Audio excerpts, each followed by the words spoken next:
Check, check, check, check, check, check, check, check, check. All right, testing to test. Okay, yeah. All right, that's set. All right. Well, I really have not much to say. I did my stuff. I was just trying to make a cover on something quickly, but even though I was just recording myself. Anyways, I'm gonna be weird. I'm shirtless. I don't have glutes. I don't have chest. I forgot to work out in the gym, yo. All right. All right, suck a left one. All right, don't look down at me, okay? I had, I, I was, I came from MegaCon. All right, I came from MegaCon. So one, please spare me. Two, spare me. And three, suck a left. Anyways, um, I have, yeah. Right now, I'm just like now doing a cover right now, um, to kind of like get it out of the way, to kind of like make sure I make the whole background set. Just trying to find shapes here. I'm in Canva. Let's let you know. I'm just letting you guys know I'm in Canva. I don't want to kind of like yeah, basically I don't want to make the world look bleak that I'm doing something that is not so artsy. However, in the end, okay. Um, what? I'm back. I'm back from Orlando. One, yee woohoo, haha. Right? I know I don't sound like I'm pleased. Trust me, I am pleased. All right, trust me, I am pleased. I came back with a with a like a time of my life right there. I did made it, I did set it that I was going to go to Orlando for the first, just to make a video because I was never really prepared for it. You guys see the name here, of course. I'm your boy Alamet Reptile. Yes, I'm right now live streaming. Um, I am glad that anybody who's coming forward and uh, appreciated that you guys, for anybody who is checking out what I'm doing. Um, everything else. Fuck yeah, baby. But yeah, man, I'm right here, just like like I'm just passed out from it. I had to. I was just very, very, very, very well set from what MegaCon was, and I am kind of grateful that I went there. I mean, originally I was really not really going to plan on it. Sorry, I was really not going to plan for it because I was really unprepared. I came in empty-handed without any idea, what to do, what to put in, because I was actually going there to, you know, to basically like network, right? I usually go to cons mostly likely to network. I went to cons just most likely to network. That's all it is, right? So I never, I wasn't really prepared for it. I really didn't print anything, any of my new artworks and nothing like that. I did open a PayPal account for my Patreon, but I didn't even start it. I didn't even start it. So I was completely empty-handed right from the get-go. Just to be straight with you, I was completely empty-handed, and um, I think next time when I ever go to an event like that, I can I can get myself ready, download, copy and paste certain things. I would print a lot of stuff, like maybe 11 photos, 11 art my artworks that I do on Instagram, and then from that point on, and then I get myself, like out there. Maybe I'm not gonna do a video. I'm gonna do something else. I'm gonna do, um, like, yeah, like basically art of the S. You know, I was in relief that I was able to do this. I was definitely in relief that I was able to go there. I was very um, happy about that. And you know, even though I was dumbfounded, I met guys like what Artreus. I met guys like um, Eric July from Ripperverse Comics. I've seen John Boyega over there. I've seen um, I literally met fucking Japanese mangakas over there. Literally. You have no idea. I recorded so many videos, so many goddamn videos, uh, that I promise you, like, you will not be disappointed. I know I am very pretty slow on the Disney's Animal Kingdom part. I'm gonna have to make a disclaimer. I will have to make an audio and a disclaimer because I'm pretty lazy. I'm pretty lazy. You know, I have a bad habit of doing that, and I still do have a bad habit doing that. Either way, you know, uh, but I am appreciated that I have, you know, get to that point on.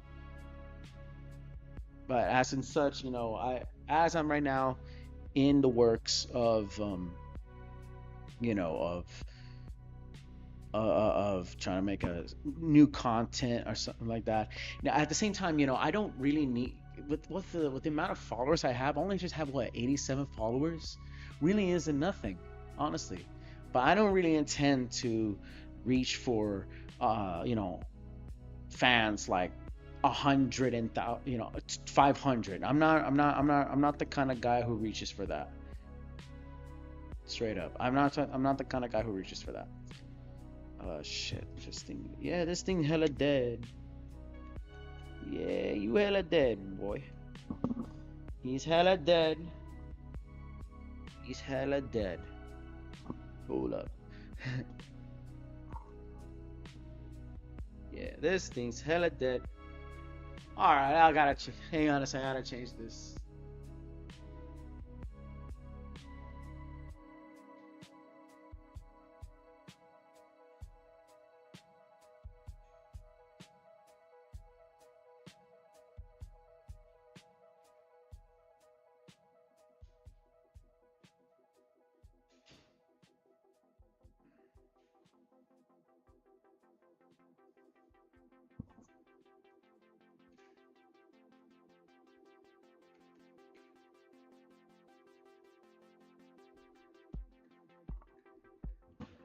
Okay.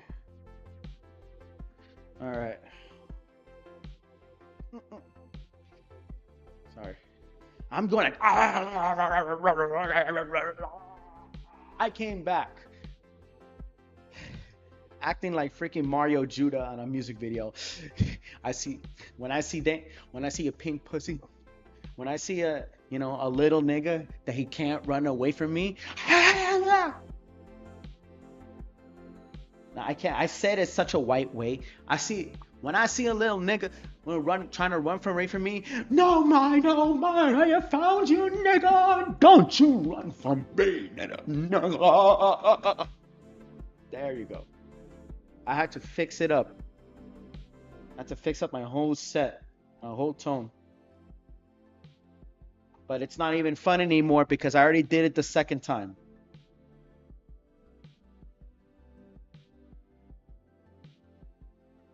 All right. So that's an L. That's L work for me. And I still take L's. All right. Shout out to the L people, to the L gang. For any nigga who taking hard L's. It's for any nigga who taking the mean L's. We appreciate for your concern. Finally, okay, this thing actually ran out. That's why. I thought that my computer wouldn't handle the like the amount of cables and the speakers I have. This thing is I thought this thing would be completely ineffective. But as of right now, I came from MegaCon. I could speak more about MegaCon. Or should. This isn't what my stream is about. Is it what my stream about? Talking about MegaCon. Let's say this clearly. Okay. About MegaCon, right? I meant shit. I meant guys like. And now it's like, okay, 1, 2, 3, 1, 2, 3. Talk about MegaCon. You, come on, get ready. Talk about MegaCon. 1, 2, 3, 1, 2, 3. Let's go. I mean, like, come on, dude. I can't even say it naturally. Okay, let me reverse my whole voice. Like I said about MegaCon. Like, damn. Man, I want to draw. I want to speak. What is about MegaCon, bro? It's like I'm hiding a secret. I'm hiding freaking Diddy's secret, bro. It's like, okay, I can't spoil it. Let me say it. All right, let me bring it up. Let me bring it up. No, give me a moment. Let me make it up. Let it make it up for me, no? Let it make it up for me, no? Let it make it up for me, no? Okay, okay. 1, 2, 3. MegaCon. MegaCon. Okay, there. MegaCon. When I was there, right? When I first arrived, I thought I was going to the north and south building. If you anybody who's not from Orlando, I'm gonna explain it for you about the whole convention thing over at MegaCon. So okay, so there's like two buildings that defined the whole Orange County Mega Convention Center. It's really huge. It's literally two buildings. Oh, you would be confused like if it was an airport. Now, in those, there are events. Many events happen there. It's really huge. Not as huge. Okay, maybe not as big like maybe perhaps New York. I don't know what about New York is. As of now, like this year, we have officially surpassed NYCC, which is a mad plus, like a mad gain for us, mad plus for us. Straight W's, WWWs, right? Um, Now, when I was there, there's two buildings. There's the north-south building, and then there's the west. Don't ask there's one building called it the north-south, and then there's just a building that just says west and doesn't mean east. Don't ask why. Maybe they do. Like maybe they'll explain to you, or maybe they do have a building. I don't know. When I was there, bro, like I was actually going to park at the back of the west building, right? Because my initial thought of this year was that there was going to be still in the north-south building, which which is like on the other side. It's the brand new convention center in Orlando. If you already probably know what it is, or probably don't probably remember the building has those two like obelisks sticking out. That building, yeah, that building.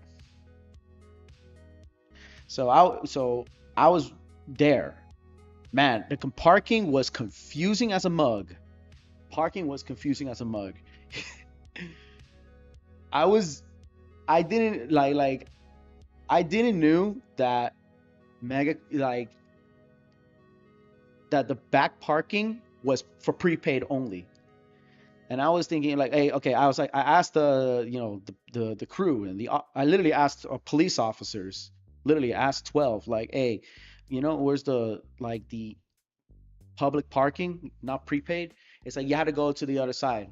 Like, okay, other side? Like, yeah, like there's all this here, including the or the garage. I mean, parking garage was completely closed off. I don't know what they have there, but the parking lot back is prepaid, so I couldn't find where this other parking lot was. I couldn't. I was like, all right, dale, oye, vamos. I can't. I'll find another parking spot. So I don't want not too expensive. I found one, and that is close to which is like at one of the known hotels, which is the Rosen Plaza Hotel. I saw one at the Rose End Plaza Hotel, and you know, like they, of course, the parking lot is for there's a parking lot for hotel guests, and best to respect that place. So there's a parking lot on the back that, okay, I was like, okay, this one's gonna be good. It's close. I don't need to go out, so I can go park over there, right? Well, that shit cost cash, $40 in cash. I was like, oh hell no, dog. You got me fucked up, yo. $40 in cash in a parking lot? Nah, pass. Hard pass. Hard pass. So I went to another parking lot that is for the guests for that which is literally right next to the north south building, right? And and then I made it and all that good stuff, but the parking over there was $5 more. Was not as like $50, 80 cents. No, no, no, no, no, no, no, no, no, no. It was just it was 40 plus $5, basically 45. It was basically $45. I was like, God damn it.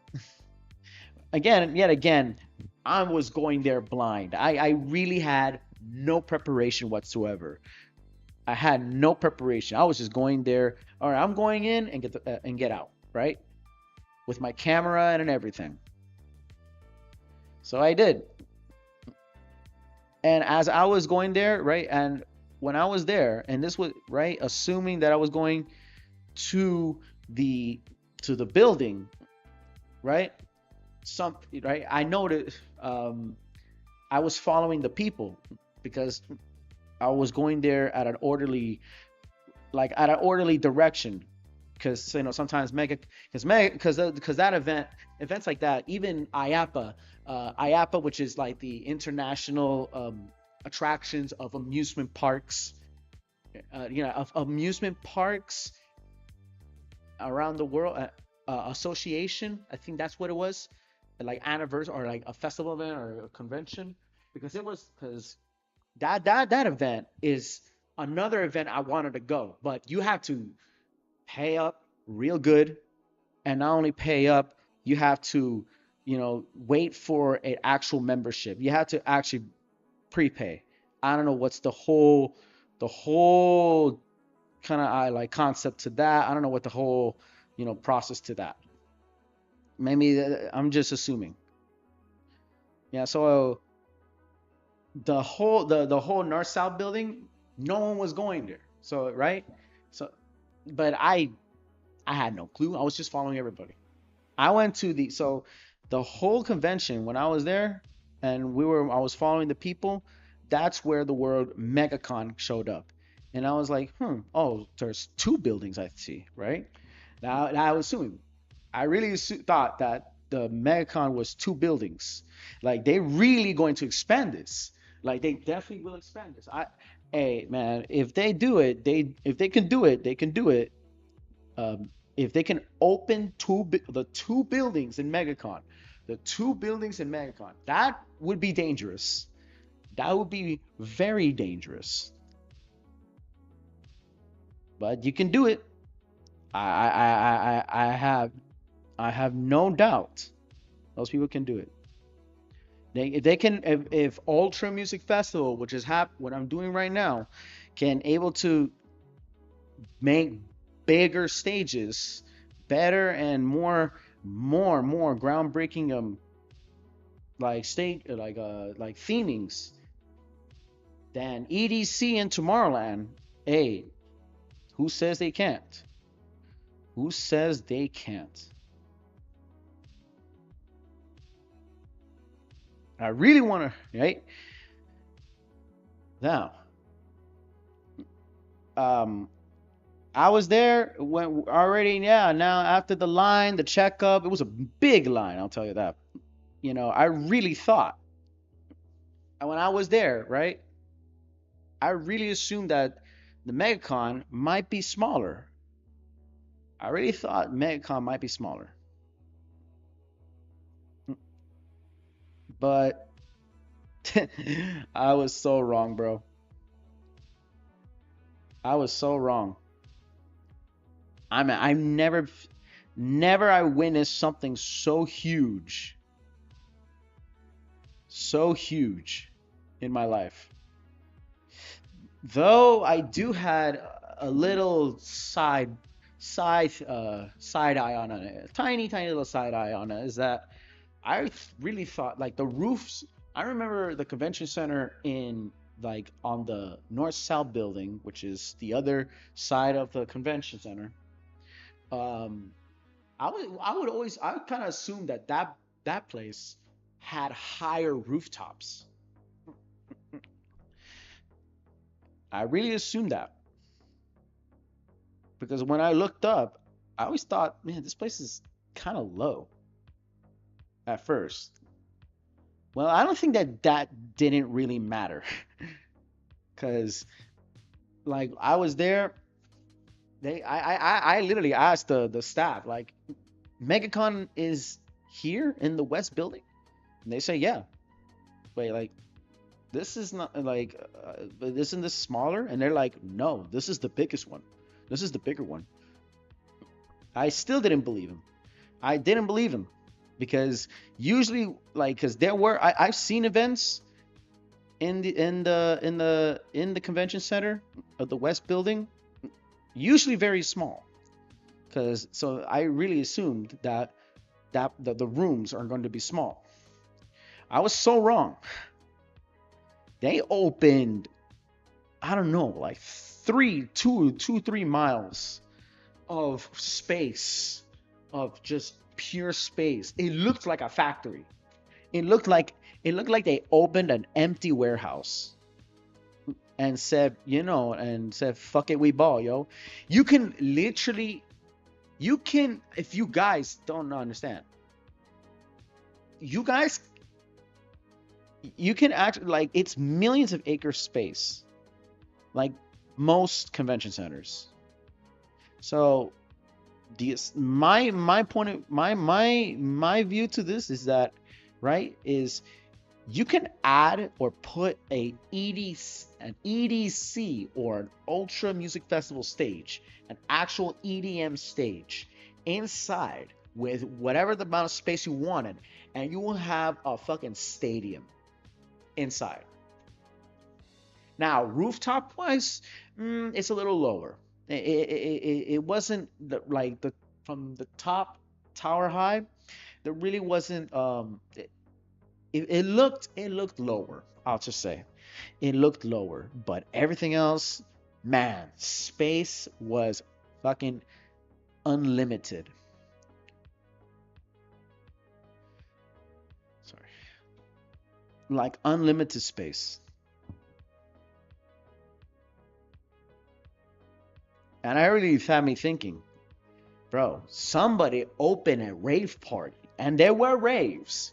I let you know, there were raves. There were mass raves going on in MegaCon. After the parties and panels, right? It like people go to like the ballrooms to like the small events. Senpai Squad was there. Um, you got artists like Teddy Lloyd there. You had very lesser known DJs there. Like very smaller DJs, but you have also like anime, I guess EDM artists, like anime EDM character artists like I think one Flip the Boydom Idols and no, Flip the Boydom Idol was not there. I think it was this one.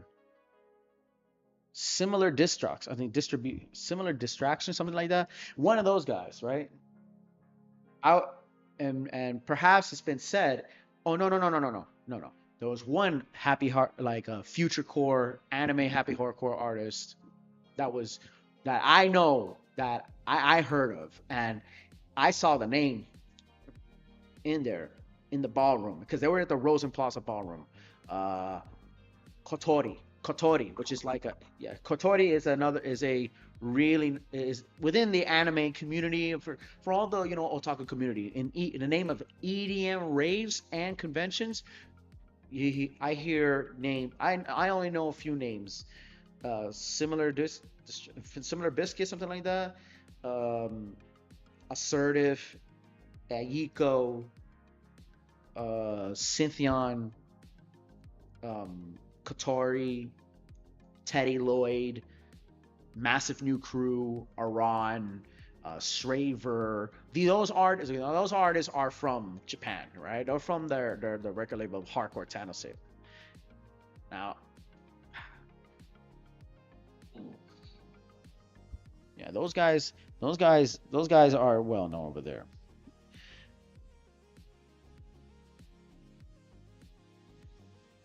I went there on a yeah.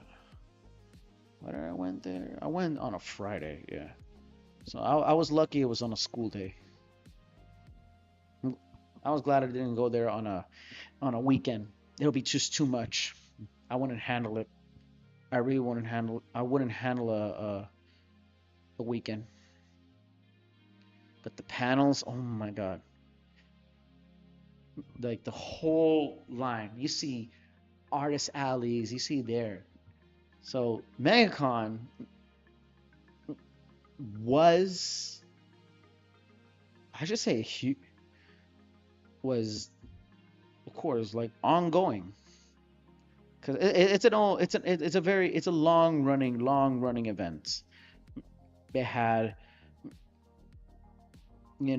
since 1990s.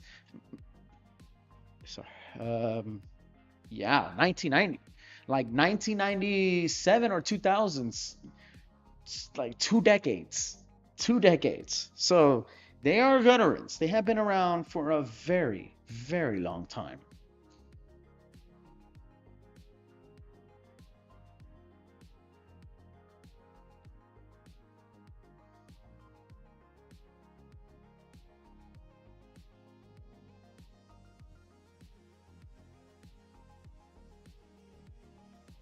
Okay, what else?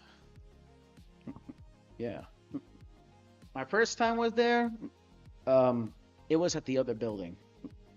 I was so used to going to the one in the local, like in the local ones, like the smaller ones over there in here in the small towns of Ocala, and it was all right. It was small, it was local.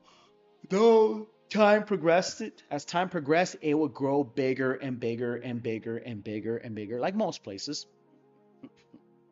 But but back in Mega over down in Orlando, that was a whole different story. When I wasn't there, I was like, yo, what?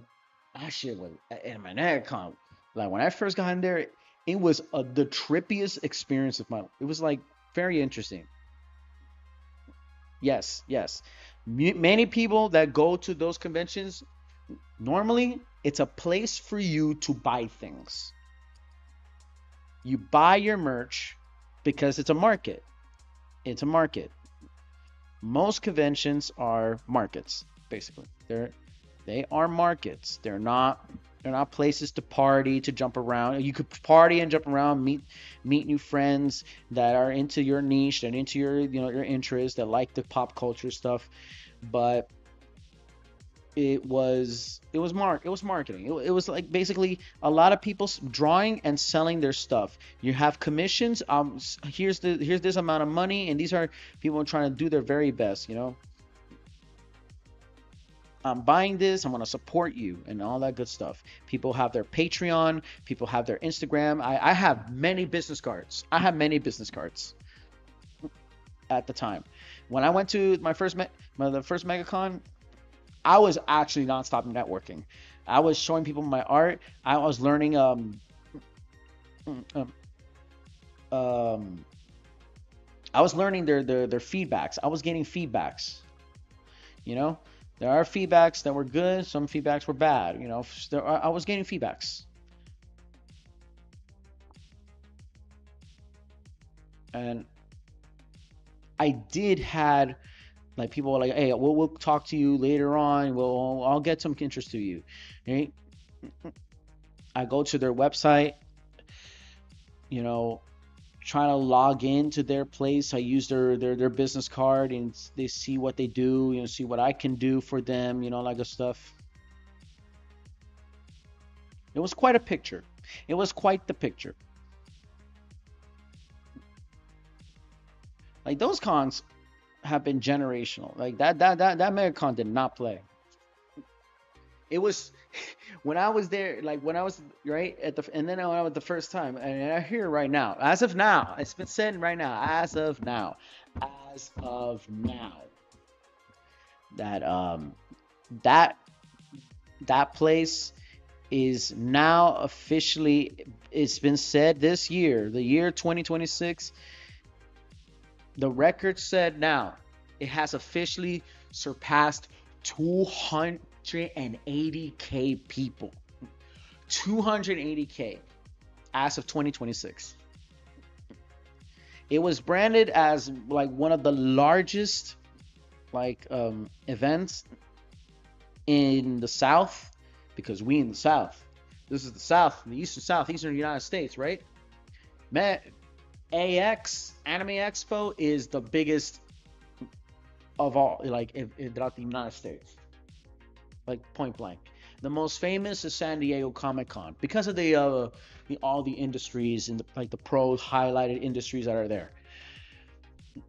NYCC the same, probably the biggest one recently in the East Coast, but as of now, but I think right now this year, like it surpassed SDCC.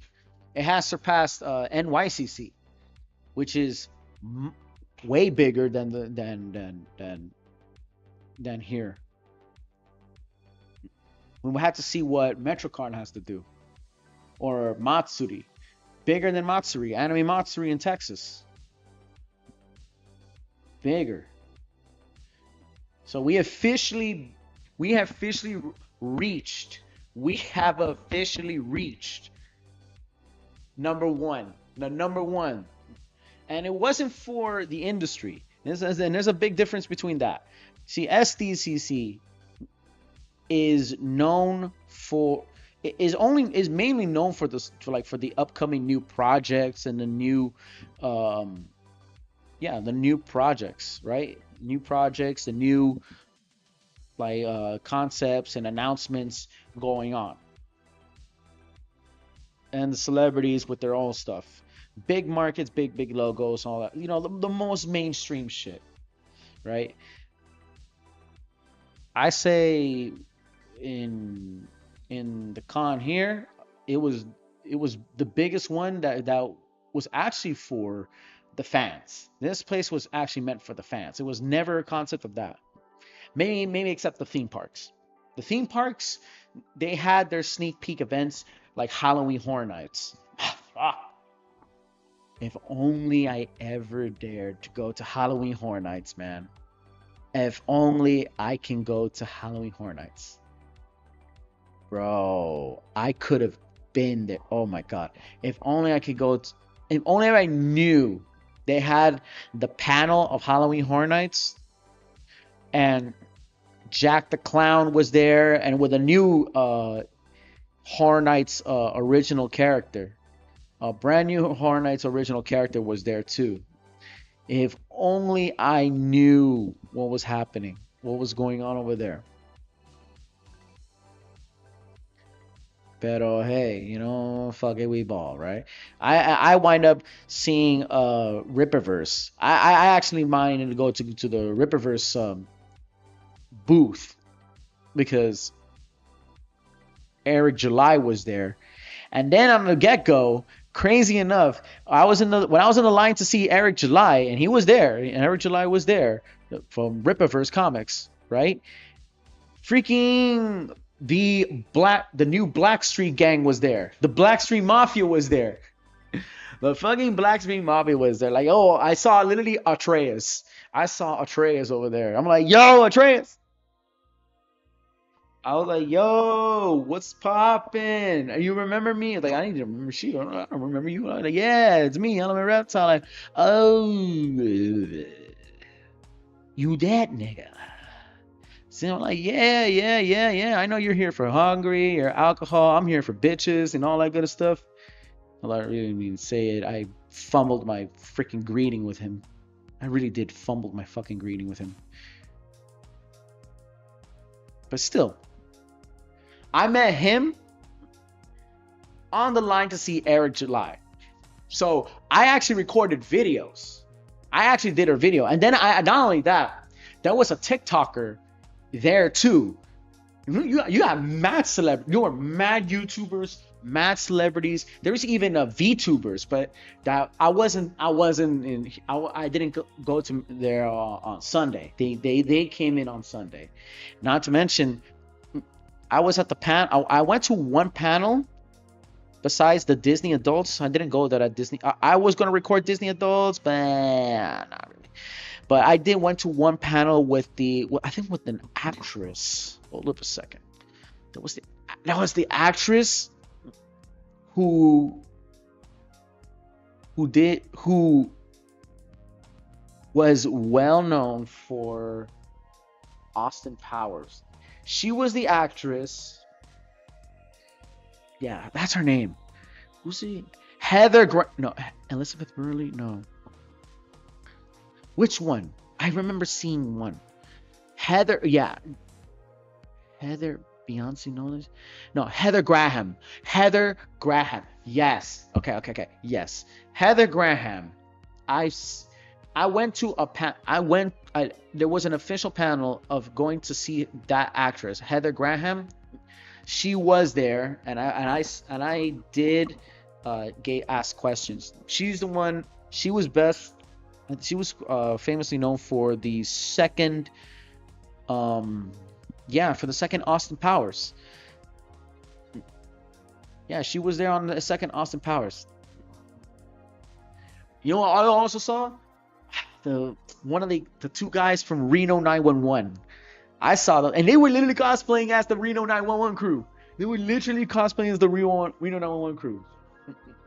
Then I saw John Boyega. Yeah, I saw him. Frank Grillo was there, but he was not on this table. I see Zach Aguilar. Zach Aguilar was there. Yeah. Then, oh man, no. I would tell you. I'll tell you later. It's wild. I will tell you fucking later, bro. This one got me. It got me so hard in public.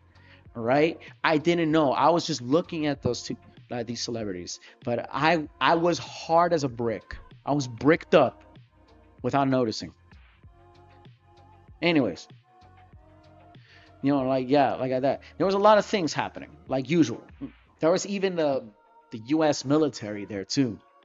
That they were for esports. Yeah, the esports military team. And they had their whole band, their Super Smash Bros. They were retro games.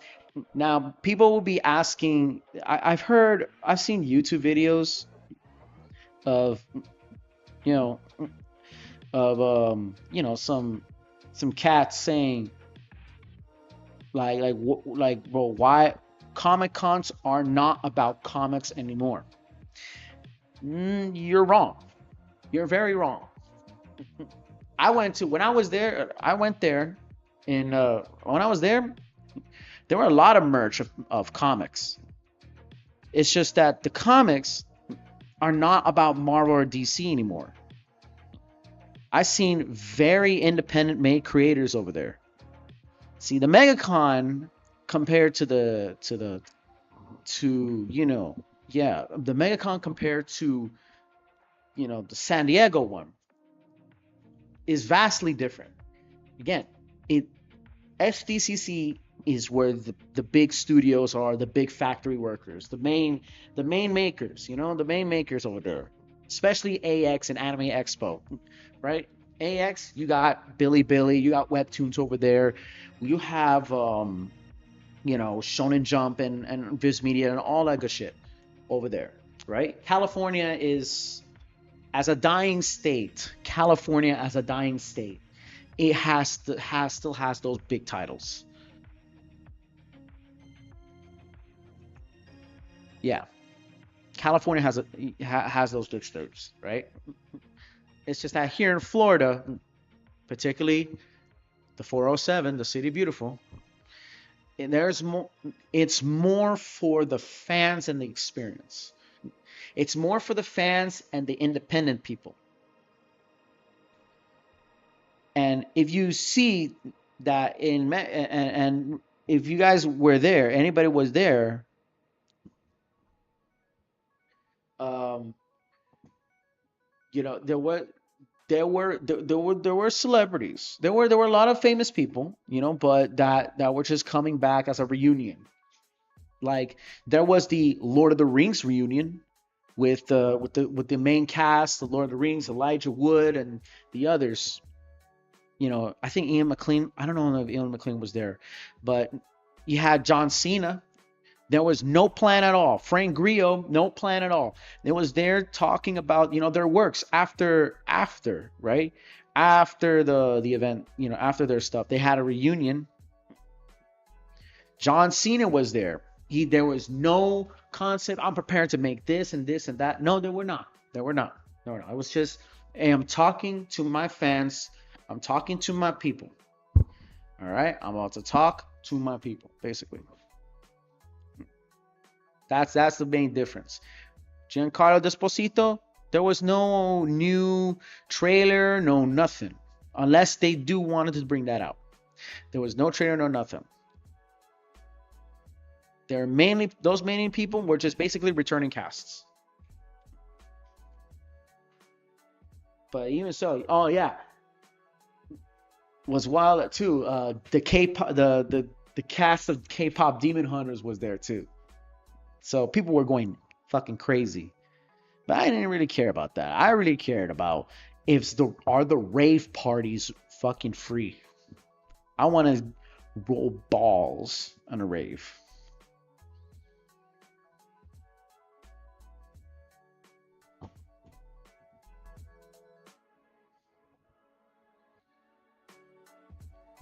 Okay, maybe not. You know, I want to roll balls. Well, yeah, no, I think but I'm actually pretty past that actually. I'm gonna be on the real side. Yeah, no, I'm actually past that. I'm past that.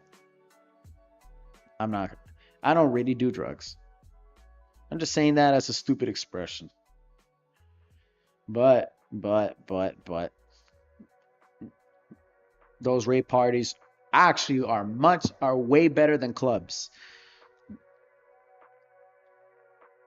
Like the ballroom areas, like some ballroom like raves. I like convention raves that are set in ballrooms or literally in an open space at a convention. There are no big EDM stars, no big EDM, no artists that are like well known. No, unless you right, the only guy was there on, for example, in LA in AX back in 2015 in AX. The only person that performed there, like the most well known artist, was Porter Robinson. After that, not really much. Maybe Steve Aoki here or there, but no one's there to make big EDM events, like big EDM club events. Like San Diego Comic Con have after parties with Dead Mouse, with Steve Aoki, with Skrillex, you know, all those big guys, the big peoples and over there, right?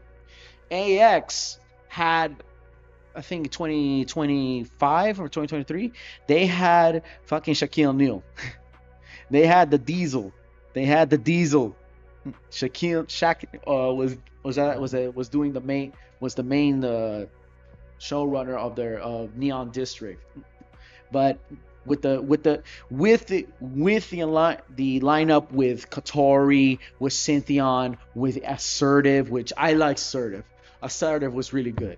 Assertive is fire. Assertive is pretty fire.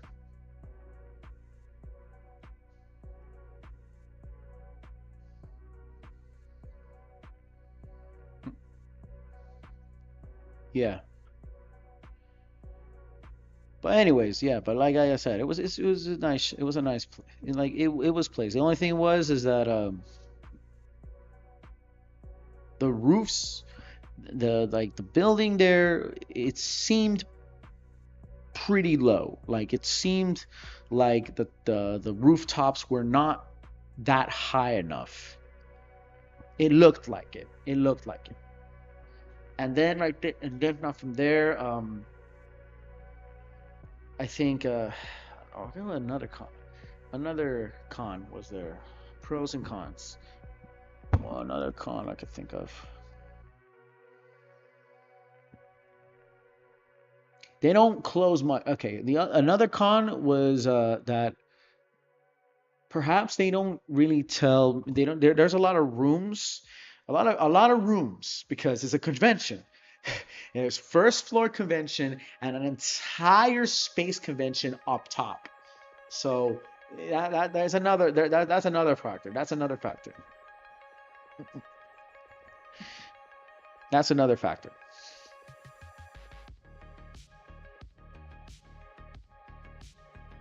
Many of those are kind of like pretty empty, but they probably have not said it. But maybe that's really not a con. That's really not a con. Another con. What should be another con? Not really, because the only con I only had was I think was I don't know. I guess it was because of the my confusion with the rooftops. I was kind of having like a whiplash. I had a little vertigo about what the rooftops looked like. That was the only con. But everything else was fucking lit. Oh, maybe my other con for me personally was I didn't had the chance. I did not knew. Oh yeah, I think this is my little con for me, but on myself. If I could, if I only could have realized that there was the Halloween Horror Nights panel. That one got me. That one got me. When I saw the video and it was on a Friday, I was mad. I was so down. I was so down. I was fucking like, yo, come on, bro. That was such a low blow that I didn't realize that there was the Jack the Clown special, and there was a bring sneak peeks of this year's Halloween Horror Nights. But Halloween Horror Nights is so like it's too early for Halloween Horror Nights, bro. I get, isn't it too early? That's like it's like Disney already preparing for another Christmas in September. Like, yo, stop it right there. Take it easy, all right? Stop it. Slow your brakes. Slow them brakes. Slow them brakes, sir. Slow them brakes. But in their words, they're like, can't stop, won't stop.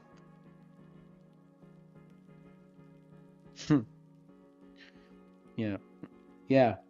And then I was there. Then as I ventured in to the whole area, the whole venue, the main area was just like miles. No, like 5 miles. Okay, relax. Roughly would be, how to say it, is like almost 2 miles of space. It was millions of acres. It was probably 2 miles of space and 4 miles wide. Or 2 miles wide, 4 miles across. As if it makes sense to you. Does it make sense to you? Maybe that, or I should say just in general, like 2 miles and a half front and back. It was, they literally expanded it in such a way. Maybe because of the big names and perhaps the population. Like there was literally a venue. I heard that there was a space or a secret area that they were about to host, but I didn't think, but well, I didn't hear it, so I'm maybe they didn't get the popular, like didn't get the attention before, but I think there was Islands of Adventure or Epic Universe that was in the convention center of the event, a MegaCon. Yeah, like between Islands of Adventure or Epic Universe, or maybe Disney. Your little Disney World place, right? That they were there to announce to present, talk about their works and all that good stuff. It's like an aftermath thing, just to talk to the people, answers questions, and explain to them certain things. That from what I heard, that there was supposed to be uh sorry, fuck. Okay, let me say it again. I heard that there was a panel for aside Halloween Horror Nights, a theme park panel somewhere along the way. I think of an attraction, either Legoland or something like that. I don't know. Eh, maybe guys like Ken Posek was there. I wonder if Ken Posek wasn't there. Tim Tracker was there, but I didn't see him. I think he was there on a Sunday or Thursday. I did see Atreus. That's number one. That's for sure. I did see Atreus from the new Blackstreet crew. Yeah, the Blackstreet Mafia. Yeah, they were there. They were there because I met them in person. Then I forgot the TikTok. I had a video. I had the video. He's on TikTok. He's on TikTok. He was doing because I helped him um doing a video, like a TikTok shoot, like a TikTok skit, right? For Jujutsu Kaisen. He was doing like a TikTok meme or TikTok video about Nanami versus Gojo Satoru, that good stuff. And I recorded him. I had a video of him, and I kind of like interviewed him for a bit, and then I was in the end celebrated like a fucking idiot. And I went pretty stupid. I went stupid and crazy. I went stupid and crazy. I went fucking stupid and crazy. I went fucking stupid and crazy. That kind, yeah. You know. But yeah, I was there. I met that guy. There was TikTokers. There was literally vloggers there. There was animators there. There was literally almost everyone there. There was I think I did see I thought yeah I did guys saw guys let's talk about cosplay. Let's talk about cosplay, right? Yes, there were a lot of people cosplaying. There were some that were just like, okay. There are those that are just bought out, are really good, and then there are those that I've seen that were beyond goated, like just beyond breathtaking. Like they literally put their effort to the T over there. I seen fucking like, of course there's a Jujutsu Kaisen ones, of course. There's the I saw one guy, of course, Doctor Strange, the usual comic book guys. But then I want to go. Then I saw um, Gears of War to Halo, a literal team of Halo, a whole tribe of Halo fans dressing up as Spartans. I seen Lord of the Rings. I saw like when I'm talking about like professionally made cosplay, like League of Legends. One who was the OG League of Legends, Wild Rift, Jinx. My God, I'm making a long ass title. Say Jinx, all right. There were two Jinxes. One Jinx of Wild Rift, and then there was another Jinx I've met who was of Arcane Jinx. Then I seen those dress up as Fortnite. I saw, of course, many Super Mario's. Then I saw a, Bowsette kind of cosplay.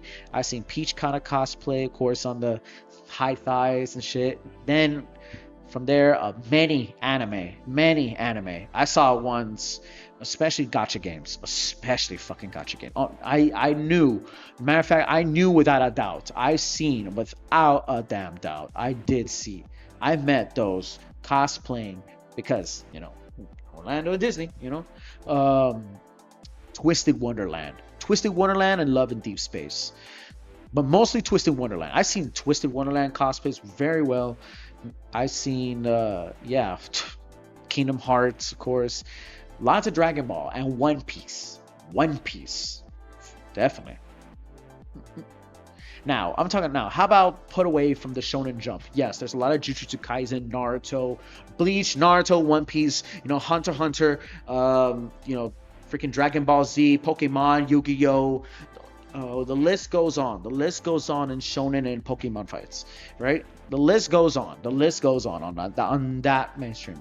But aside from them, and of course Attack on Titan, Dan, the mainstream. Again, because you got family, you got friends, you got family, you got children, you got all that stuff. So I think it was appropriate. Though it was appropriate to say, there's nothing wrong dressing in those. And then there's OC characters I've seen, like Rippaverse comics. I met a girl, right, or a woman. I met a lady. I met a lady with her boyfriend. She was cosplaying as one of Eric July's comic book characters, which is from the comic book series ISOM. Her name was I think Varaya. I seen her, right? Just like in the comics, she was cosplaying that. Now that was a new thing. I've seen those outside of the typical ones, but still isekai. I seen Konosubas, yes, but I was kind of amazed to see. Aside from that, I seen in the Western world. I seen Tribe, the Mighty Nine, the Mighty Nine characters from Mighty Nine, Vox Machina. Those are like animations. Then rest superheroes, lots of Spider-Mans. I remember seeing one. Marvel characters, Marvel Rivals versions, actually. I seen that. Of course, typical mainstream. Typical ones. But I did met OCs. Some OC characters, which I wish I could have taken a photo. I did recorded a video. Took a photo of one who was Ryuko Matoi, who was Ryuko on Saket's form. Yeah, Ryuko Matoi for Kill la Kill. Yeah, I did took one that. I seen Cyberpunk Edge Runners, Lucy. Okay. Put aside for every one of the Japanese or American, there was one that was representing all of America Latina, and there was one representing all America Latina. That was none other than Chapulín Colorado, bro. Yeah, there was one guy who was dressed as Chapulín Colorado. Yo. He was the only one. But many people were like, yo, it's my boy Chapulín. He's at Chapulín Colorado. He's Chapulín Colorado, bro. Imagine someone who from Ecuador right now, who cosplays El Cholito. Oh my God, yo. I remember El Cholito. I'm talking, and this is on behalf of characters of Latin America. Cholito is kind of like a how to say this, kind of like a Kevin Hart kind of person, I would say he was kind of like Ernest, between Ernest or Kevin Hart as a character, because he's a character, right? But he's for Ecuador. But I don't think anybody would know who Cholito is. No. I don't think anybody would know who Cholito is. But I think I know there are people who saw the recent Jujutsu Kaisen, probably saw in MegaCon Takaba, someone dressed up as Higuru, as Takaba. And then I said, yeah, those guys. Then, of course, once again, back to Shonen, Chainsaw Man. Once again, Dan. I did saw Tokyo Ghoul. A long time saw Tokyo Ghoul.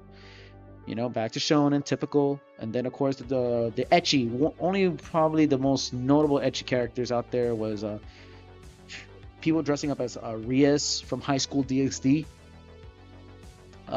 Kill la Kill is not. Kill la Kill is not. It's not an ecchi anime. It has ecchi moments. It has major fan service. But it's not an ecchi show. It's not an ecchi show at all. At all. It's like a shoujo sci-fi sort of like adventure battles kind of something. There was magical girls like Madoka, There were people dressed up as Princess Mononoke. Mostly then the rest is just comic books, just as usual, because you have all ages dress up as someone else. Some dress up as Western characters, others dress up as Eastern characters, and then some trying to make it their own. I said too much. But yeah. And then a lot of people selling their stuff. A lot of artists. Yeah, let's talk about the artists. Okay. I interviewed one guy. I interviewed many teams, right? I interviewed one team who's making their own comics. I think it was called Neef Comics, right? And it's their own series for a sci-fi series, right? They have been doing this for I think the past 2 years. My assumption. And I did a tiny little video interview with them, right? And they have their stuff, they had their merchandise, they were very well made. They had their own figurines, that like trying to prepare the world for for their debut. This is a very independent thing. That's what I love, and that's the shit I love right there. Like, because again, like Rippaverse, right? Rippaverse comics with Eric July and shit, dude. I mean, again, I'm saying this again. There were lots of people who were willing to make their own content. Ever since Disney couldn't do it, is just destroying themselves. All of Hollywood is cooked thanks to their own abusive use of AI and satanic rituals in their mansions. Anyways, but like I met their guys, I interviewed them. I went to see a lot of people vending, right? I met artists. Yes, this one. I met artists, right?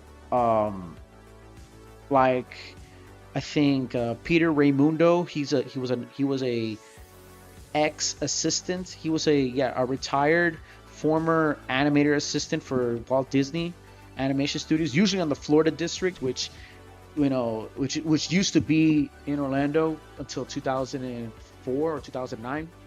They used to be there. I think 2004 they took it out. Yeah, it's a long time ago. Then they did. I met guys like a few comic. I met comic book artists or illustrators from Mexico.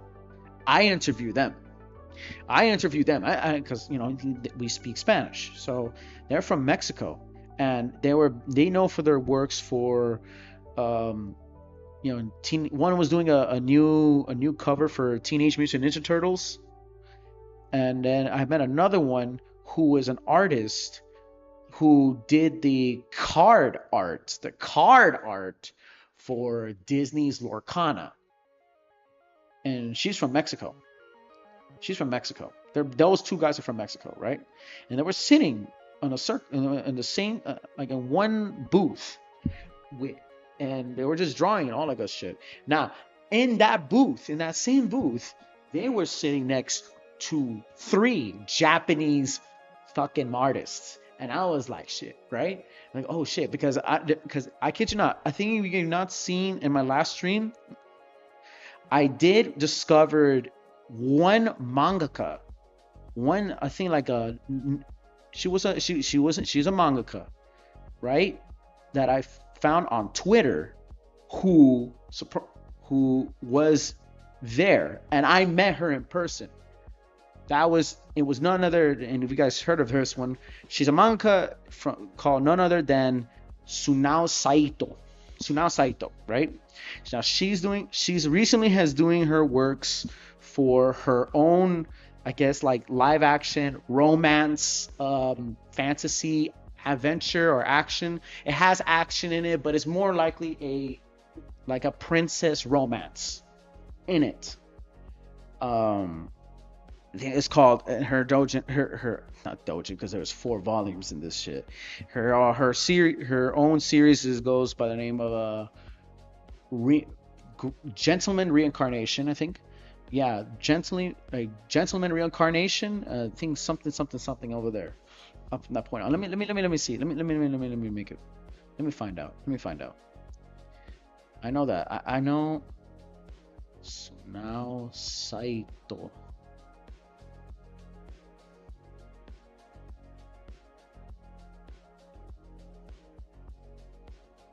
She did it. She has it.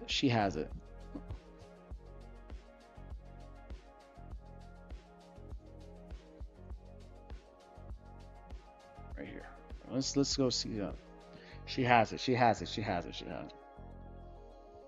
Yeah. Okay. This is her. This is her. Her page. Yes. Yeah. This manga right here. Yes, of course. This is one of her mangas. I think this is it. Reborn as a great man, 5 Kingdoms Warfare. I think this is the one. No, this is from Kurando. She's a mangaka herself, or this is the author. No, yes. This. Okay, so she's the illustrator and artist of this one. Great Man Reincarnation, 5 Kingdoms Warfare, Final Form. So she has 4 volumes. These are 4 volumes. I can't. That's right. She is the artist for this one, Mr. Kurudo. So she worked for this guy, Mr. Kurudo, Kurudo, whatever the shit he says himself. And I met her. So she's the one that did these pages. She's the one that they're selling on Mellet Books, selling it in the public. She's a more of a safe, like a mainstream, trying to be in the mainstream world with her, with her world and stuff. It's kind of like a romance, sword fighting, war kind of place. Yeah, it's kind of like it's pretty much that. It's a it's romantic. It's pretty like that. If you can see what it is, because this is just the final cover. So it's a web comic. For webtoons. So yeah, this is a web comic. All this is Japanese and shit.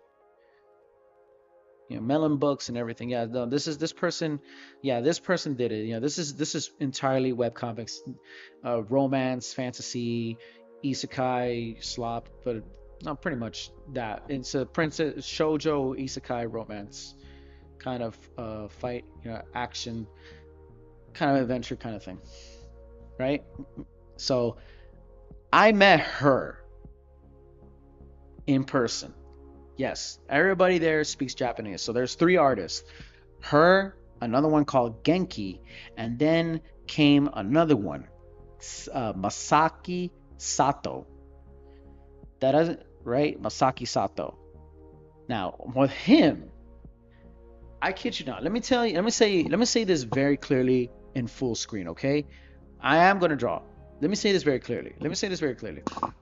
My goal, my interest when I saw about that romance mangaka artist, Sunao Saito, who came to Japan just to do art and sell art in MegaCon, right? Next to her and the illustrator Genki, who is an illustrator mostly for Western styles. This fucking animator, I kid you not, I looked at him, right? He was drawing nothing but Dragon Ball. Little did I knew, right? When I met him, it's like, oh, it's Dragon Ball, like Ohio, and like Ohio, and like Dragon Ball, yeah, Dragon Ball.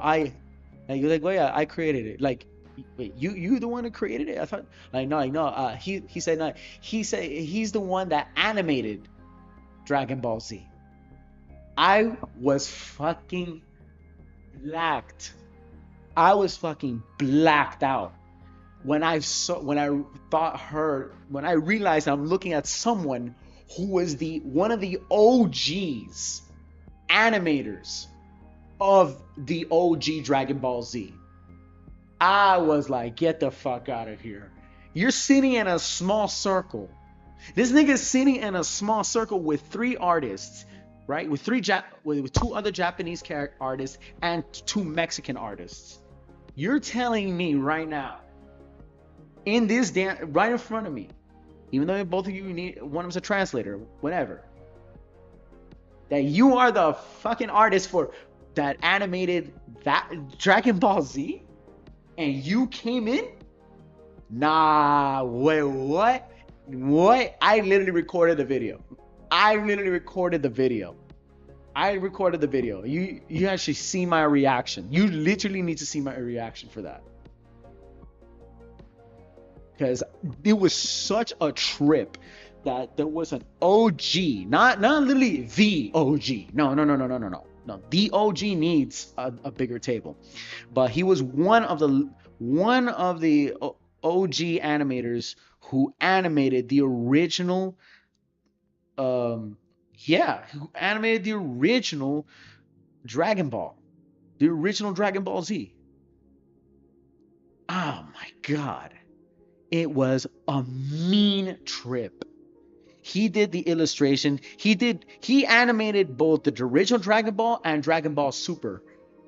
It was the trippiest thing to ever look upon. I'm like, these are just Dragon Ball artists, art. No, like, no, because I'm the one that made Dragon Ball.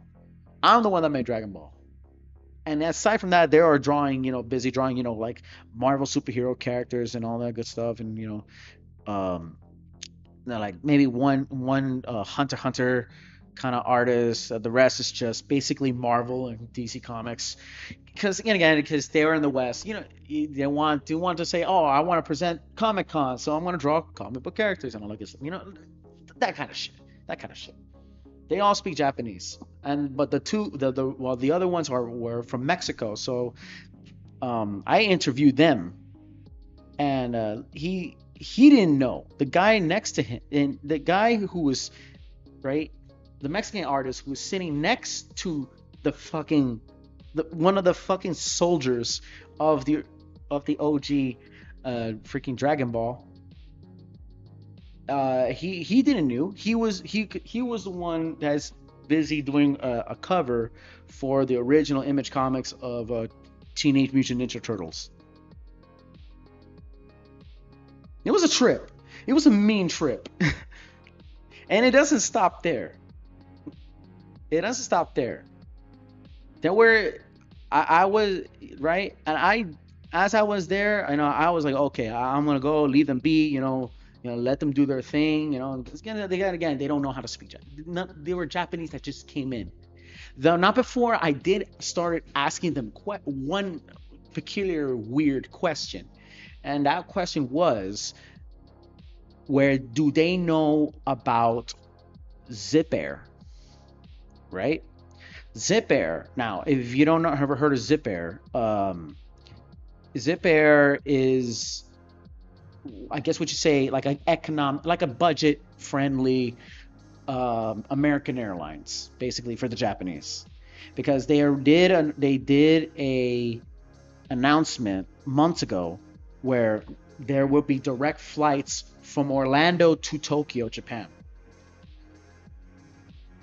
But there were direct flights there, mainly for charter flights, for those who are coming to Orlando from Tokyo to see Disney World. Mostly that, as been said, but I doubt. It's a whole shebang dang thing. So it's direct flights from Orlando, Florida to Tokyo.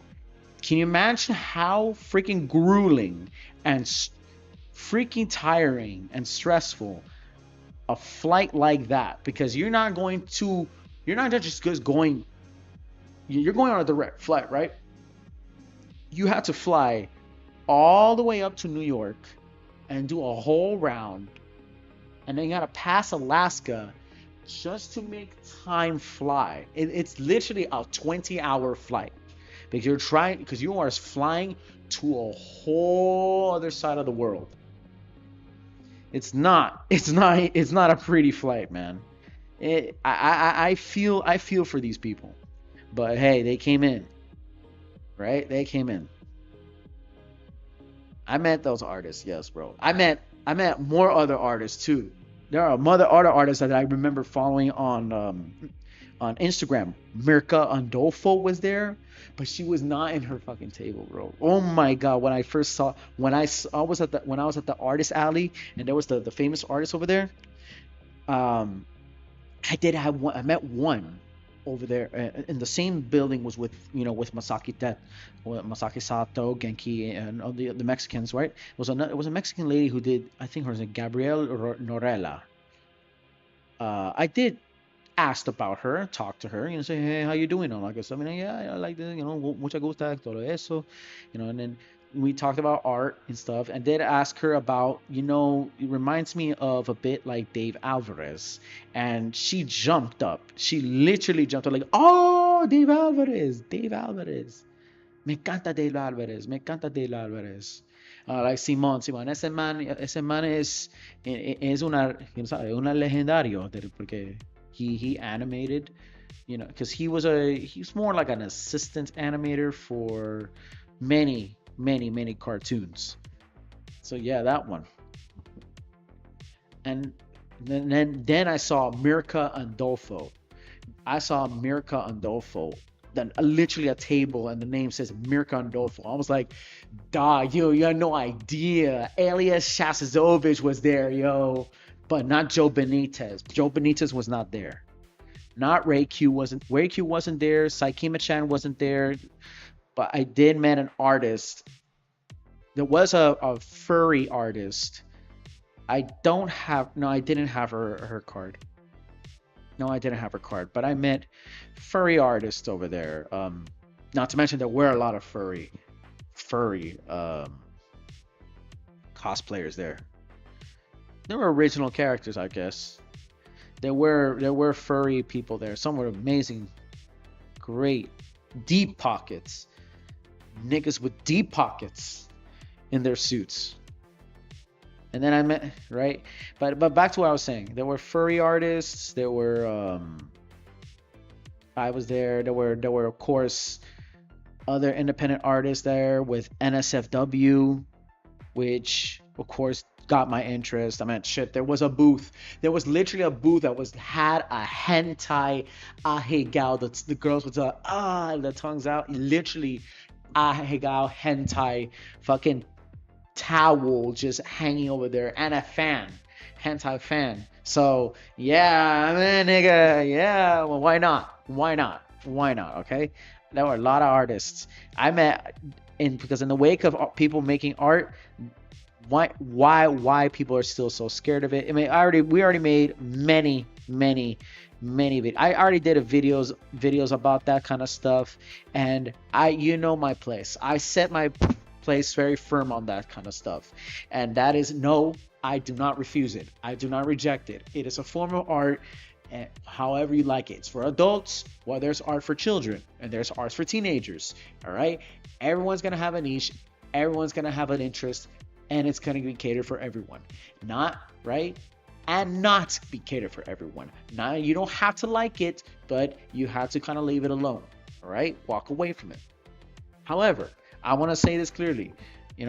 Many people, and I didn't want to bring this kind of topic out because I did talk about censorship when I was at the panel with of Heather Graham's panel. I didn't want to. I made this kind of. I asked her that question because we're speaking about like NSFW and the artists and the kind of morality fight. The justice and morality fight bullshit. But I tried, right? But I just said that, like, will there be movies? Will there be movies again that is unrestrained by regulations and, you know, sensitive censorship as it used to be before in the United States. And she didn't really answer it deliberately. She's like, you can make your movie whatever you want and all that stuff. So she was just living. She was just living by her code. She was living by her code, and I did my whole conversation on that. And on behalf to that, because I met artists who, yes, did a lot of mainstream shit. A lot of mainstream shit. They do have binders of 18 plus material. There's nothing wrong with it. There's literally nothing wrong with it. There was literally a father with 2 kids and his wife went into the booth that I was there with the artist, who was a furry artist who usually did Hell of a Boss, Murder Drones, and usually Vivienne Medrano, Vivzi Pop kind of animations, bro.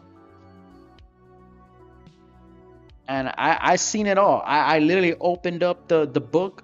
I literally opened up the book. Well, of course, not with the kids seeing it. I don't want the children seeing it, no. But they opened up the book, and then I saw everything, bro. You know, you saw the pair. You saw it all, bro. What's up with it, bro?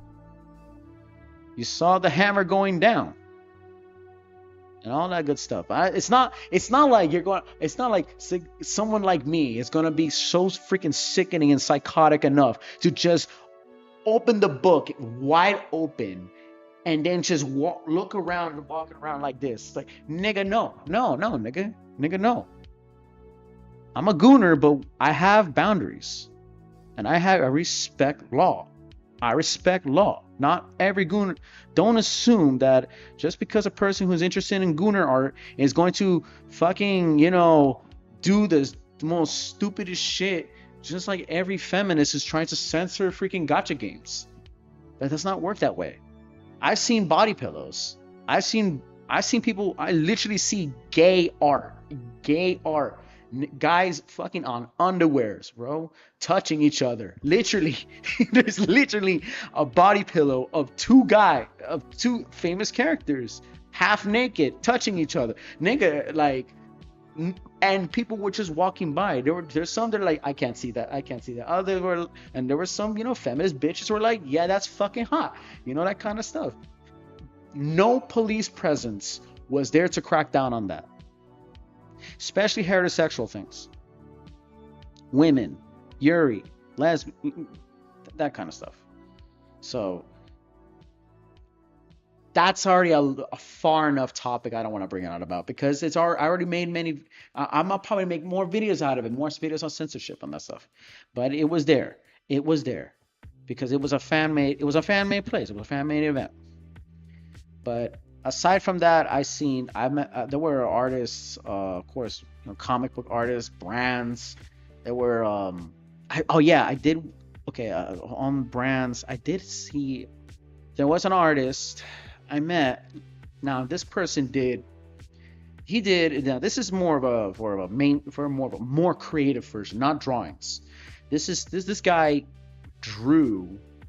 He drew mostly like video game characters and comic book characters, mostly from DC and Marvel.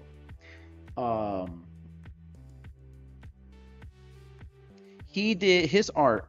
His art was drill. He had to say this. It was like drilling and acetone, something like that, but painting it on aluminum, on ACMs, which is aluminum boards, that I worked on.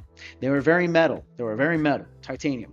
And this guy actually did like sort of like a laser kind of like painting, some like laser kind of carving to it with various materials on it.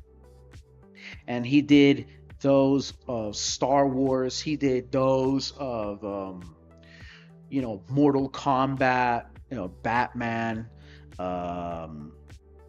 Superman. He did those. He did Marvel. He did DC. He did Star Wars. He did the Predator. Those guys. And then I think he did one Japanese one, which is like the most usual ones. I think he would probably be more exposed to would be Gundams. He did Gundams. Yeah, he did Gundams. And Gundams, um, but I didn't get his card. I didn't record videos. Unfortunately, I did not record a video of him doing that. Unfortunately, but he did. But he was creative. There was others. There was another guy. He did glass art with the same thing. You know, Mortal Kombat, Marvel, DC. He did another one. There was another one who did, of course, ink. Oh yeah, this one. This person. There was a group in Latin America. They came from Mexico. That they made ponchos, Peruvian style ponchos, with embroidered and sewn with Dragon Ball Z, with Dan, with Jujutsu Kaisen, with freaking Star Wars, but like in a Mayan calendar. And I was like, fuck, that's tough. That's majorly tough. That one's pretty cool. That one's pretty cool. Right? That was pretty cool. There were many illustrators there that were like they did like a live action, almost there were some that did like live action portrait shit over there, live action portraits. Then I met illustrators from that who did Godzilla like figurines. There were many small things. There were small brands that did anime figurines. There were some that sell anime figurines. There were those that literally made anime figurines. There were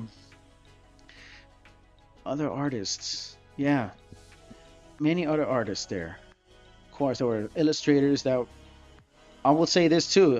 There were some artists I met that I've looked up to, that I was looking at, and in their venues, and their artist alley venues, that were really so simple and so flat, but they're making a living.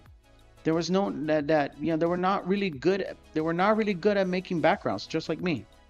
I had a good talk with them, and we all had the same agreement. Like we were terrible with backgrounds. I am still fucking terrible with backgrounds. I can't even do or draw background. I'm trying to draw a bathtub scene, right? But it's NSFW. It's hentai.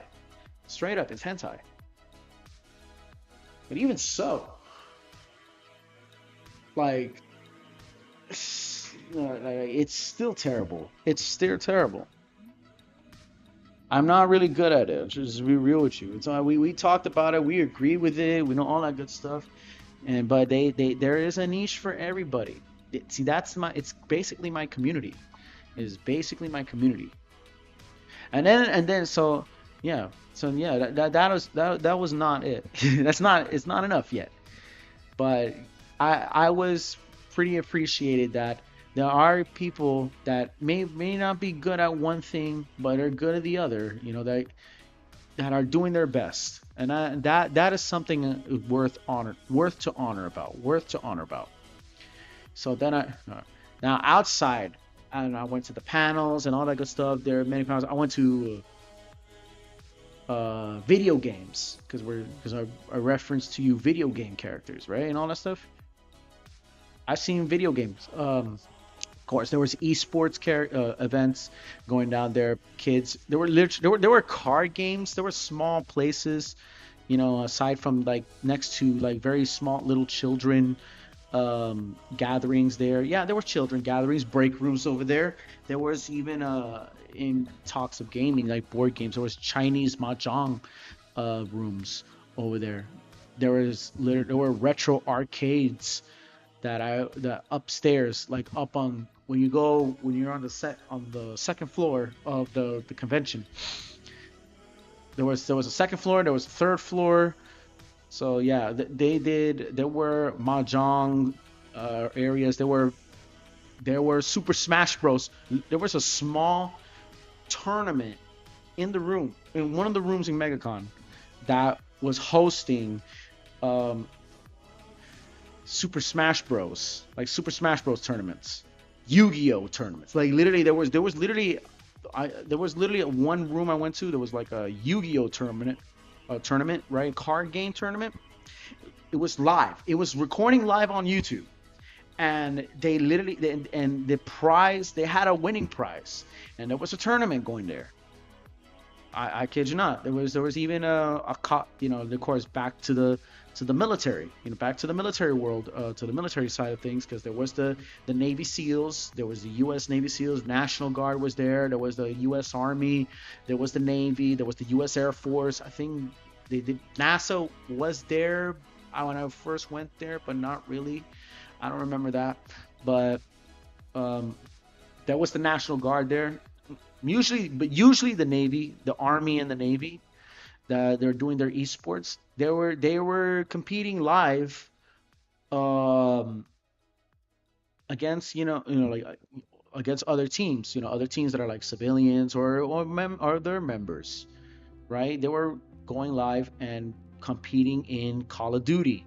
They were competing in Valorant, which there was a Valorant card game competition over there. There was old mahjongs. I think there was some that were playing Fortnite. There was those that were playing Street Fighter, but like the classic Street Fighter competition. They had a stage where they had big screen, and it was filmed and it was live. So they had a big screen showing the match, right? And then there were two arcades over there, on a set table, and they put it in, and there were the contestants. Like there was no one there, but outside of it, it was like just the playoffs. Who's gonna make it to that last round? You know, there was many video games. There were some video games, and then there was VRs as well. I can name a lot more, a lot of video game artists, like events there. There was Call of Duty. I think there was esports, of course. Esports athletes were there. There was a line where you can compete against an esports team member in the military, and then as an esports team member locally here in Orlando. Um, they were, I think, other athletes. Yeah. Um, Trading cards. Remember Magic? There was, yes, yeah, okay, yeah, that one too. That one without a doubt too. I forgot to say that. Yeah, there was okay. Outside of the whole video games, there were board games for people to kind of learn about, right? And no, of course, no one was recording that, but there were guidesmen who were willing to teach, younger people and people my age, and stuff, about learning to play Dungeons and Dragons. And it was a huge fucking community. It's a really good fucking community. It's funny enough how many of those, all this kind of shit I'm saying, are there was a time where if you like this shit at school, you were considered a fucking loser, and you get bullied for it. You get bullied for it. It's funny now. It's that no one bullied that the ones that are trying, those who are trying to, like, who bullied you for it, now are into this shit. But now, since they're in our circle, we could get to call them out and call them tourists and hoodweebs and all that kind of shit. Mostly tourists.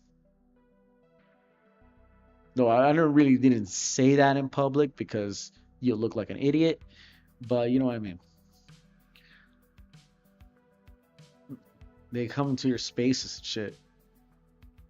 All this shit, like people, there are still people out there which, listen, it's okay, not everyone likes it and stuff, but who still think it's for lames and nerds. There are still people who still really think that shit that way, that such conventions are for lames and nerds, and it's mid as fuck. Yeah, like there's one time, yeah, like there are those that, like, listen, okay, you don't need to like it, it's for those who grew up with these kind of things, right? I respect you. You don't like it, don't like it. It's okay. You don't need to like it. You don't need to. I'm not forcing you. All that good shit. It's not like you have to dress up as Super Mario. You can dress up as Rick and Morty or the South Park crew, which I did see. I saw people dress up as Peter Griffin. I saw niggas dress up as fucking Takashi 69, and someone also try to cosplay as I Show Speed, you know, Trippy Red. You know, you don't need to blend in because you know it's for lose, you know, because you know you say it's for losers, but those same people, right? You don't need to. You don't need to. But you know, just saying, don't try to push your shit onto my face. Don't try to push your narratives into our hobbies. I mean, you guys didn't come. You guys didn't even knew about the subculture of furries and shit until the pandemic happened.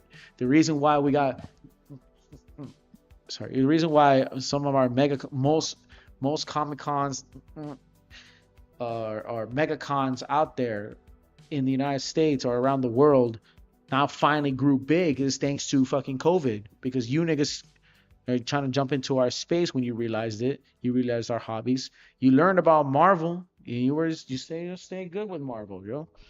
Stay good with Marvel, right? And then you learn about anime. And then but because you guys had nothing to do. You guys had nothing to do. And you know, COVID-19 fucked your life up and fucked your whole brain up. And so therefore now you jump into anime, you realize, oh, this shit's pretty fire actually. This weird shit's pretty fire, right? However, in the end, yeah, people watch playing video games and all that good stuff. You know, like I said, it used to be a ground for that. And I watched there was even a floor for anime floor for no, there was a floor for cosplayers. I did want up to one of the cosplay booths to sign to talk to or like hang out with a cosplayer. There was one who had and I record with a VTuber stand. There was one with light stands. Yeah, and I mentioned it. Not to now I mention it in MegaCon. There was a lot of like anime stands. Anime stands. There was a few stands that were for Scooby Doo, and there was gotcha game stands like anime, you know, like stands from Love and Deep Space from Billy China. There was even a live stand for of what's this guy's name? Liacon, yeah, Liacon from Zelen Zone Zero and with Bell and Wise on the next with Zelen Zone Zero. There was a Genshin Impact there. Yeah, there was people cosplaying those. I did was surprised. I was surprised I didn't. No, yeah, I did. I did met a few guys, a few people who cosplayed fake characters. Like one guy was dressed up as Gilgamesh. Another one was dressed up as, of course, Saber. There was also, even not just that. I met there were some kids out there who actually still recognize the Monogatari series. Aside from Naruto, aside from the typical Naruto and Bleach and Bleach, Bleach, Bleach, Bleach, and Bleach. Sorry, what am I repeating? But yeah, I did see, yeah, of course, there's Bleach. We all know that. But Bakemonogatari, only saw one or two. That's it. But I saw only 3 Fate people. The rest, fuck. I twitch a lot. I'm like,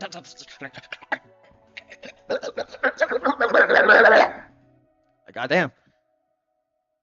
I'm having a spaz attack, bro. Goddamn. Anyways, back from my sanity. Like I said, I met characters from Gacha game characters usually. I did see Honkai Star Rail. I did see Wuthering Waves. From China. Of course, China, bro, China. But I did see. I don't remember, but Link Click. No, no, no, no. I saw Nasha. Nasha. Someone dressed up as Nasha and Wukong. No, not really, not really, not really. But I've heard. I say I heard, but I don't. But I'm making shit up. I'm making shit up. But I did see. people dress up for in gotcha game characters. Very little bit of a few League of Legends. Like it's as if League of Legends just completely died off. Like Overwatch. I did see Overwatch characters, but sorry, man, really, just this is what happens when I don't take pills. But as I was saying, I did see Overwatch characters like Diva, Tracer, Widowmaker, um, League of Legends. Not so much now. You, you know, League of Legend character. You know, like with the amount of character MOBA game characters that are here made in the United States, it should be very important. I feel like, you know, like it's important to even cosplay and create cosplay material for even if the games are ass and trash. You know, there are because I've seen video independent video game characters, right? Aside from MOBAs, like I did see amazing Five Nights at Freddy's cosplays. Like one guy dressed up as Gold Freddy and another dressed up like Springtrap. I did see a couple dress up for as the characters of Little Nightmares. You know, there's many. There are many characters from the West, right? There's many characters represented in the West. Of course, there's Squid Game. You know, there's just so much. There's so much. There's so much. You know, Disney, without a doubt. I've seen a lot of Disney princesses, little children, most likely. Children just dressing up as Pokemon, Disney. Yeah, special. Oh yeah, K-pop Demon Hunters, all the way. I've seen many little girls, dress up as Rumi from K-pop Demon Hunters. It's very cute. I've seen small little boys dress up as Miles Morales, Spider-Man. I've seen some dress up as I seen children dress up as Jujutsu Kaisen. Hilariously speaking, I seen children dress up for Attack on Titan. And if you guys do not know Attack on Titan, if kids even know about Attack on Titan is, it's really violent. It's super violent, and JJK is no exception. I don't think kids are ready to see to realize the upcoming episodes or the upcoming fate of Gojo Satoru and and Megami in the upcoming episodes of Jujutsu Kaisen. I don't think those kids are ready for that. But hey, they look up to it, they loved it, and man, much as how we looked up and loved Dragon Ball Z and Naruto is bloody, I'll tell you that.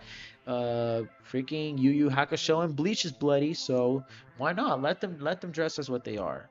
And oh yeah, of course, especially children dressing up as Tanjiro for Demon Slayer. From children to adults, to even I even seen elderly. I even seen 60-year-old grandfathers with their 13-year-old to 12-year-old sons, grandsons, dressing up as Demon Slayer, literally as Tanjiro. It's that big, and Demon Slayer is fucking violent, but it's, hey man, it's what it is. I seen a lot of, it's a very fun place. It's a very, very fun place. And there was even a anime gathering. There was literally an anime gathering over there. That I went, So I'm burnt out. I'm feeling burnt out, when we're speaking all this. But this is an entire stream. Talking about MegaCon. So I'm gonna go keep on drawing and keep on talking till I end this stream and I fall dead flat. Why not? It's a stream about freaking MegaCon, yo. So I gotta grab my nuts, Grab my nuts. Grab my nuts and keep talking. What else now? Okay, okay, guys. Okay, what else I did went to? I did seen. Okay, I seen the cosplays. That went to the panels. There were many. Yeah, there were very fun panels. I did took because I didn't go a little more. I wanted to, but I had to charge my phone because I was recording so much videos, capturing so many people. Some, you know, good cosplays, capturing voice actors and John Boyega, you know, video gamers, toys. There you go. There you go. There you go. There you go. Let's talk about the figurines and oh yeah, the figurines and toys I've seen over there. Definitely, definitely, definitely, definitely. It's figurines and toys. Definitely seen figurines and toys. I've seen figurines and toys over there. Yes, definitely. A lot. There were in the mainstream area. I've seen yeah, there was a good stack of stands. I did talk about before. There was people that print like anime figurines, and those who don't print anime figurines. I seen some that are like professional brands that do prints for like literally statues, video games. Yes, yes, yes, yes, yes. There were in MegaCon. There were mass stands, like stand models, super adequate for like $400 and shit. People, like there were stands that were budget friendly, like up to at least what $40 because it's a stand, it's a statue. Respect it. Some that were because there were the smallest ones were like up to like $20. Then there was some that was up to statues. Like there was one big ass Godzilla stand. It was just insanely that shit had to cost at least $600 to $800 at minimum, because it was so extremely detailed. There was even a because there were people selling those, and there was displays there. This is some that were doing. These are people that actually do the workshop, that have their studio workshop, actually 3D print, and then not only 3D print, they paint, and not even before painting, they literally had to use the tool like something like this on a wire, and then they would have to carve that shit in. They would carve that PVC material. It's and therefore that's why they cost. You need deep pockets to own those kind of stuff. Deep, deep, deep pockets. I seen figurines of like Godzilla to Thanos from Infinity War, right?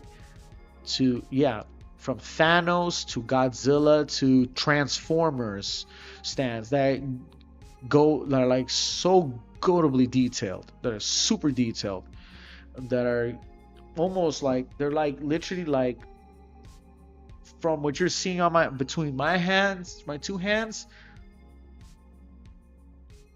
I would say there were like half of this floor right here, like that design, like with immense designs that are like have to be $30K, $300 or fucking like, I don't know, not 30K, relax, but at least 400, like $4,000 max. 40, 50, $100 maximum. It's that insane. It's not because they're trying to sell you that, it's because of the detail. That person made it with care, with details. Those people made it with straight details by hand. No AI. There was no AI made about that. No AI at all. I seen toys like that. Then from that long run, in the con, there were tables of course, you would see people selling towels, body pillows. You would see, um, you see, I think umbrellas, Japanese like Asian umbrellas. You would see star lightsabers, like custom made lightsabers. You would see Iron Man helmets and so on and so on and so on and so on. Um, I did, of course, you know, I did like the swords. The swords were of course, they were fake, but there were swords in display in that MegaCon that I get Vietnam, I get war flashbacks from my first con in 2022 because I still have the little stab wound. It's faint now. It's right now. It's you don't see it anymore because it's super faint. But I stabbed myself right here a bit. Thank God the cut wasn't deep. But I literally stabbed myself with a video game dagger. I think a dagger. I think it came out of like from Elden Ring. A little dagger from Elden Ring, and I stabbed myself with it. I was bleeding all over the floor, but nobody knew. Nobody knew. Thank God nobody knew because I was wearing black. I was wearing all black, and my fucking shirt was drenched. It was, no one saw it. I was so amazed. I was so thankful nobody saw it, but I was losing a lot of blood. And I was walking around like, hey, yo, I need a medic. Yeah, but that's why I didn't go near it. I didn't go near those people because I don't want to recognize the I don't want to meet the guy who was selling those knives. Let's just say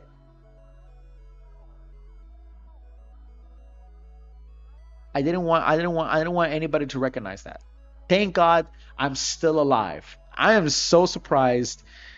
I am still alive to this day. Well, maybe because the steel, like the blade, was really dull. So that's a plus. That makes sense. That makes sense. The whole thing was a the whole thing was dull. So I was good. I was good in open arms.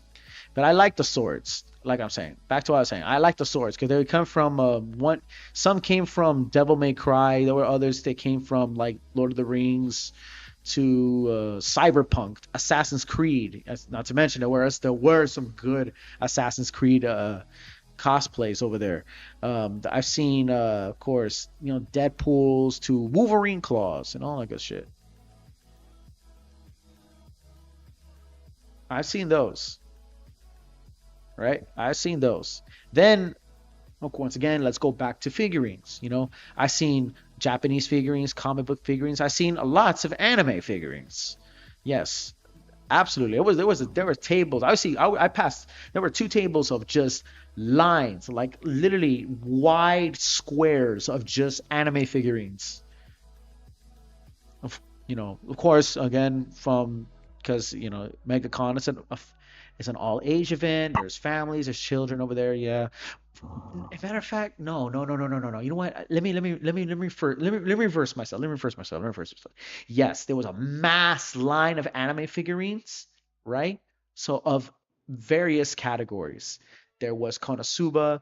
There was, of course, typical show, all your typical shonens, as usual, and then there was solo leveling. There was Billy, there was Genshin Impact. There was gotchas. There was webtoon characters. I remember seeing one from Omniscient Reader. One figurine from Omniscient Reader. I remember seeing that one. Then I went from solo leveling to, of course, typical. Oh yeah, I did see one figurine in MegaCon with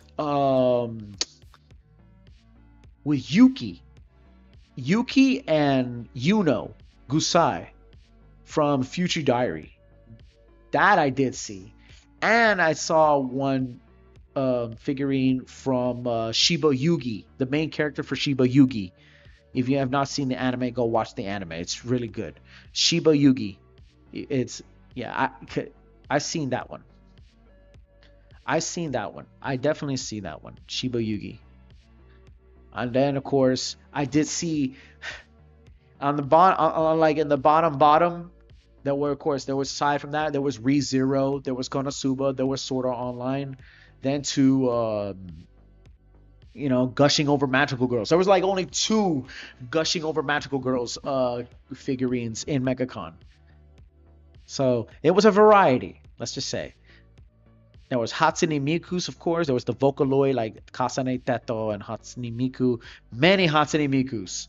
I saw one. You know what? Funny enough, and speaking of Hatsune Miku, I did saw one guy on a Hatsune Miku cosplay, but he's a robber, like a thief.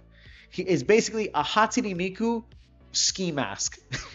It's funny. It's got the two mantras and everything. He's got the literally got the ski mask, and then he's got the two pigtails, and it just says Miku right here. He looked like a street thug. He looked like a burglar. He looked like a straight up burglar. And not to mention, also, yeah, not to mention too, aside from all the Chinese gotchas, there was, of course, there were people and name of cosplay, fan art, and even towels and stickers and toys, and especially figurines too, of Uma Musume and Blue Archive, of course, the Blue Archive community. Yeah, yeah. So you got a whole blend of many things. You got a whole blend of many things. Many things, many things, many things. You know, I had, I was recording. I was trying to record all of it, all of it. I didn't record it real good because I was just going like for a few seconds here, a few seconds there, a few seconds there. But I try to walk it around. Yeah, I had poor communication skills trying to talk to these artists or trying to talk to the people. But I'm trying to make it funny as good. I did. There were some people I met. I don't know. Yeah, I really fumbled it. That's what I get when I'm alone. But anyways, there were funny times there too. Anyways, too, because I did time one joke right. Was I saw a guy dress up as Dr. Brown from Back to the Future. I was like, great Scott! It's like, have you seen Marty? Like, I haven't seen him yet. Not here. He's like, darn. I did. I guess that was just like a dry thing. I mean, it was because he was older. His that guy's style of pop culture was in the 1980s and stuff. Much like the baby boomers that were there too, like grandparents who cosplayed as Star Trek characters and Lord of the Ring characters over there. That's something. That's something. No, not everyone. Everyone's got their taste. Everyone's got their taste. You can't expect everybody to dress up as a stripper SpongeBob, and more like you can't convince someone to dress up in a suit and bow tie for a comic, yeah, for a magician show. Because there are guys, because there are people as I said about the magician, there was one I've seen magicians for kids dress them in a suit and a bow tie and a dress shirt and try to perform the magic tricks, but in the name of comedy. They do crazy jokes and it's funny. It's magic tricks with gags and jokes. Make the people entertain and laugh. And then you have people who are talking about the importance of pop culture, and a lot of people. There are a lot of people over there too that I know who are kind of like me, who are like introverts. I just judging by the looks, by their looks, no matter what race, skin, or clique you're from. I seen young men that are like furries, who are dressed in furries, or just alone, and they choose to be alone. I've seen people in those who are in, like, I guess with their parents because they're literally special needs. Yeah, I do pick my boogers. What? There are some that, yeah, I mean, there's a variety of people. I taught, there are some people with autism over there. Of course, there's people with ADHD, but many people say they have ADHD until you meet one. I met, um, yeah, all that stuff. So I recorded. I had a. It was massive. It was massive. I'll tell you that, massive. I think the one also I was in that convention. I think I heard commotion online, right? Online, they say, I don't know. Well, we had to say it because there was there's YouTubers who have their vlogs, and they had said that my biggest pet peeve of this is they say it's because of the reception, that you have to pay for reception and shit. I'm like, nigga, what? Don't you guys have 5G? Don't these people have 5G in their phones? It's America. It's the United States of America. You have to have 5G, which is insane. Like, why would you pay for that amount of money for 5G? Why are you trying to pay for Wi-Fi? Just put 5G in that shit. They're not probably maybe I'm wrong, nigga. Maybe I'm wrong, bro. I'm not the smartest one out there, so. But we'll get to see their reactions soon enough. We'll get to see their reactions soon enough. And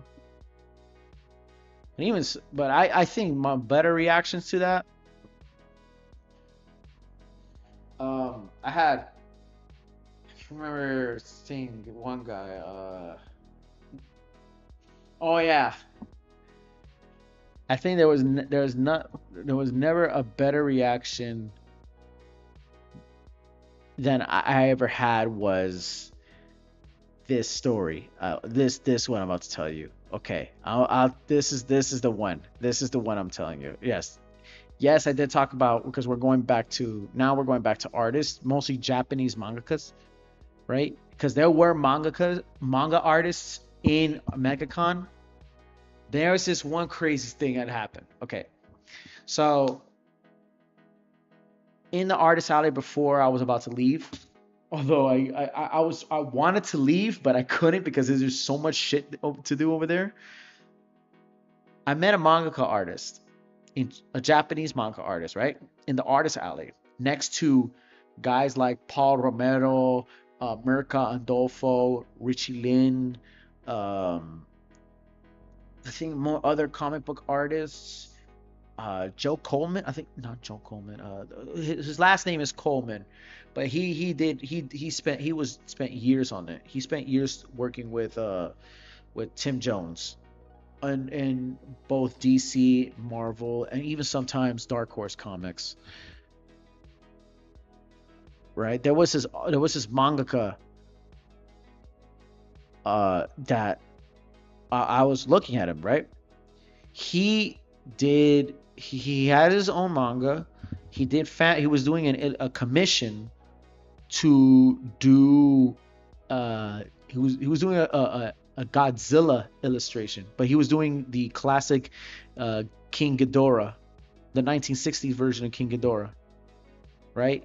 Say, oh, you're a mangaka, right? Mangaka, yeah, hi, yeah, mangaka. Yeah, right there. And he's like, oh, yeah, I can speak a little bit of English, So he said, yeah, he's able to speak a little bit of English. Like, oh, okay, that's good, that's fascinating. Fine, I can speak, English to him, right? And he's got his friends there and all that good stuff, right? And with him, he believes that he was the only one. He was the only one. Well, not before, because there were others with him. But I only thought that the three Japanese mangakas were Masaki Sato, Genki, and Sunao Saito, with the two Mexican artists like Gabriel Lorena, right? So I talked to him, right, about, once again, the same question like, are you aware about Zip Air? You know, the direct flights from America to Nihonja. No, I try to speak Japanese words, but I was so fucking embarrassing. I was so embarrassing with that. So I was like, you know what, screw it. I'm not. I only speak two languages. I can only speak English and Spanish. That's it. All right. Stick to English and Spanish. Don't speak to Don't speak. Don't speak to speaking Japanese if you don't know it. Okay. So there were two artists. So there were two. So I talked to him about first things first. I talked to him about Zip Air. I talked to him about Zip Air. And it's like, oh yeah, like, oh, I didn't know that. Oh, nice, nice, nice. Okay, no, okay, good, good, good, good. Then since I saw him drawing Godzilla, because he has spent years since, I don't know, like somewhere in the 1980s, he did covers and illustrations and or covers for just Godzilla and Ultraman. But he did has also done few works, like supporting works for other stuff, but usually Godzilla and Ultraman. Usually Godzilla and Ultraman. Unlike compared to the other artist that was actually in Ocala, who was the artist that made Pokemon, who did all the deluxe Pokemon cards, and worked with the mangaka who did Berserk. Fuck. I really knew that, right? And you know, anyways, I did ask him about that. I did ask him about Akira Toriyama. I mainly asked a lot of these Japanese mangakas because these mangakas were older than me. They were older than guys like Tatsuki Fujimoto. They were older than Akutami, no, but like older than the new ones that I look up to, like mostly doujinshi artists. I simultaneously ask him and many others, like one questionable mangaka artist. Do you guys know of Masamune Shiro? And they say, yes, we do. Like, how is he? Have you met him before? And like, no, we didn't, but we are inspired of his works, basically. Because they had a translator, and then of course the Godzilla illustrator talked to me about that. I say that because that artist Masama Shido is the one who is the OG mangaka for Ghost in the Shell. Yes, I've seen Ghost in the Shell cosplays over there. There were some Ghost in the Shell illustrations over there. There were some Ghost in the Shell figurines, and there were Ghost in the Shell decorations and merch all over Ghost in the Shell. Definitely, because 90s animes and Trigun Stampede was there too. So yes, every mangaka, I literally asked those artists, you guys know Masamune Shido. The reason why to that, because I just to kind of get their reputation, because I don't want to ask about Akira Toriyama, the man who did Dragon Ball Z, because I don't want them to kind of get overly repetitive with typical shonen shit. I don't want to do that. I didn't. Yes, Ghost in the Shell is a sci-fi cyberpunk kind of action shit over there, but yes, still again, I didn't want to do that. I didn't want to do that. I wanted to kind of like dilute themselves. I didn't want to ask a mangaka artist name that I don't know of yet. No, like for example, do you know the artist of Golden Boy or Evangelion? Because everybody, I bet you right now, within a heartbeat, they'll know Evangelion, but so some of them will probably not know the mangaka of Golden Boy or Trigun. Now I could, because I did already ask Genki, who you meant Gege Akutami or Tite Kubo, those guys. And like, no, I look at this and like, no, I never met Tite Kubo or Gege Akutami, no, but I do, take influence from Tite Kubo and shit. Typical shonen shit. I really didn't that kind of stuff. So, okay. I was getting lost to the whole way of these things. So now, I did talk to him, this dude who did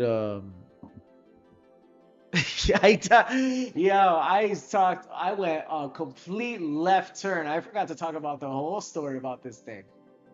God damn. Okay. Okay. Let me. Fuck. I need to drink after this. Okay. Like I said, so as we were talking, right, and then I remember him about that stuff. Um, I talked to him about the like, like there are other artists out there, other artists. I try to introduce him to those three artists, right? And he's like, oh yeah, like, oh really? Like, oh, I'm not the only one. Like, yeah, no, there's other artists out there. I'm out there. Like, and then he also like, oh, do you know? I want to see, like I want to, because he was broken accent. I said, I want to see the Mori, Katsuji Mori, right? Because he was a fan of him. I didn't knew about it. I didn't know this about then, but um, I like said, oh yeah, he's down around there. And then there was another because there were two Japanese voice actors. There was two Japanese voice actors. Sorry, there were two Japanese voice actors in MegaCon. One was the voice actor, one of the voice actors, or I think the one of the musician artists, I don't know, voice actors and musician artists for Naruto, for the original Naruto. Yeah, for the original Naruto. Then there was, right? And then there were those, but also there was another voice actor who I did not knew at first, but he was the first and leading Japanese uh, voice actor for the original Speed Racer. Yes, Katsuji Mori. He is the OG voice actor for the original 1970s anime Speed Racer, and he was the Japanese version of dub for Professor Research from the original Pokemon. So you had all right. So you had two voice actors, one for the first Naruto, and then the other one who was for the original Speed Racer and for uh, Pokemon. So we were talking about it. He asked me, this illustrator asked me, can I, can you take me to them? Right? He said, do you know where they are? Can you take me to them? Can you help me? He said. And I said, yeah, bet, dale, vámonos. Right? He's saying, okay, let me finish this. Let me work on this guy, and then we go. He's like, okay. I was waiting for him, and he was going around the way. So the one of the other comic book artists, I think it was a friend of his. He said like he's coming around. He's gonna go in the back, right? So I was like, okay, I'm gonna wait for him in the back. So I follow him. I walked around. I brought him in. So I'm walking with him, right? I went to the two first. I took him first to the three manga artists. Masaki. I met him. I took him to Sunao Saito. He met Genki. He met the illustrator Genki, right? And I took his ass there. I took his ass there. This is the most insane thing, right? And there was, of course, the Japanese are very, very warming, very gentle, very, of course, on the Ohio, very disciplined, very high, well formality of greeting each other. So yeah, he met Genki, and then he met Sato, who the original one of the OG animators of the OG Dragon Ball Z. I was like, this is the most insane fucking meeting I've ever seen. The most insane thing I've ever seen. He an illustrator for Godzilla and for Ultraman. He's a mangaka, is a manga adapting mangaka for Godzilla and Ultraman, and he's an illustrator as well for Ultraman and Godzilla, and had his ass meeting Sato. Masaki Sato, bro, an animator for fucking Dragon Ball. It was like, this is just this does not look real. This does not look real. It does not look real, right? Now, I know this guy probably never heard of him because Masaki Sato, again, he's not like the OG king. No, no, no, no, no, no. He was one of the kings. He was one of the kings that animated. Like like one time there was an animator, I think a voice actor and an animator for Studio Ghibli that was in Orlando's MegaCon. So not really much knowing about him because you remember Studio Ghibli and Toho Studios, they have a sea of people. Not everyone's gonna, again, yeah, not everyone is going to know those people. However, the fact that we're meeting a guy who was one of the leading animators of Dragon Ball, I was tripping my balls out. And have his ass meet him. Now, the prices, because he was selling the original prints, his sketches, his prints. So we were all checking the prices, right? I was so desperate to take this motherfucker to the neck and say, "Yo, look at him." But well, nah, of course not, no. But he was there, right? And then we were looking at the prices, like, oh, this is pretty expensive, shit. But even so, he said, like, yeah, he's introduced me to you. You're the ones, like, yes, I did. I'm one of the animators of Dragon Ball. I was like, oh, like, nice, nice, nice, nice. I'm the one. I am an illustrator for Godzilla. Like, hi, hi, hi, hi, hi, sugoi, sugoi, sugoi, subarashi, subarashi. Like that kind of stuff. He's like, oh, okay, like, yeah, yeah. And we're trying to nerd animators, right? And then, because I mentioned them, right? So then, of course, we saw that, and then now he's saying, okay, please take me to him, to the voice actor, Katsuji, Katsuji Mori, Katsuji Mori. Okay, all right, I'll take him. So we walked him. I walked him all over there. We have a good conversation, right? There's a lot of toys, a lot of people, independent stuff. It's like I talk about animators. It's like, but I'm not. I say no, like I'm not an animator. Like, of course not. No, me neither. I'm an artist too, but I'm not at your level because I shared him my art. He's like, nice, nice. That's sugoi, sugoi. You're an artist too. Subarashi. That kind of stuff, right? I said, but like I'm not in your level. I am nowhere near your level, guys. I'm nowhere near with the Japanese level, right? But I did talk. However, the worry was, when on the way over there, I was a little bit kind of like concerned or like confused too, because whether or not those guys had a schedule. And I'm thinking, oh, they're you probably won't have the chance because, they got a schedule, they gotta go, they gotta go to the bathroom, they gotta do this, they gotta do that, and that stuff. So, okay, no, all right. But I went there anyways. And then, Lord and behold, I took to the voice actor of Naruto. They were there, still on the table, and Katsuji Mori. And I did not knew when I was there. I didn't know who this guy was at first. Right?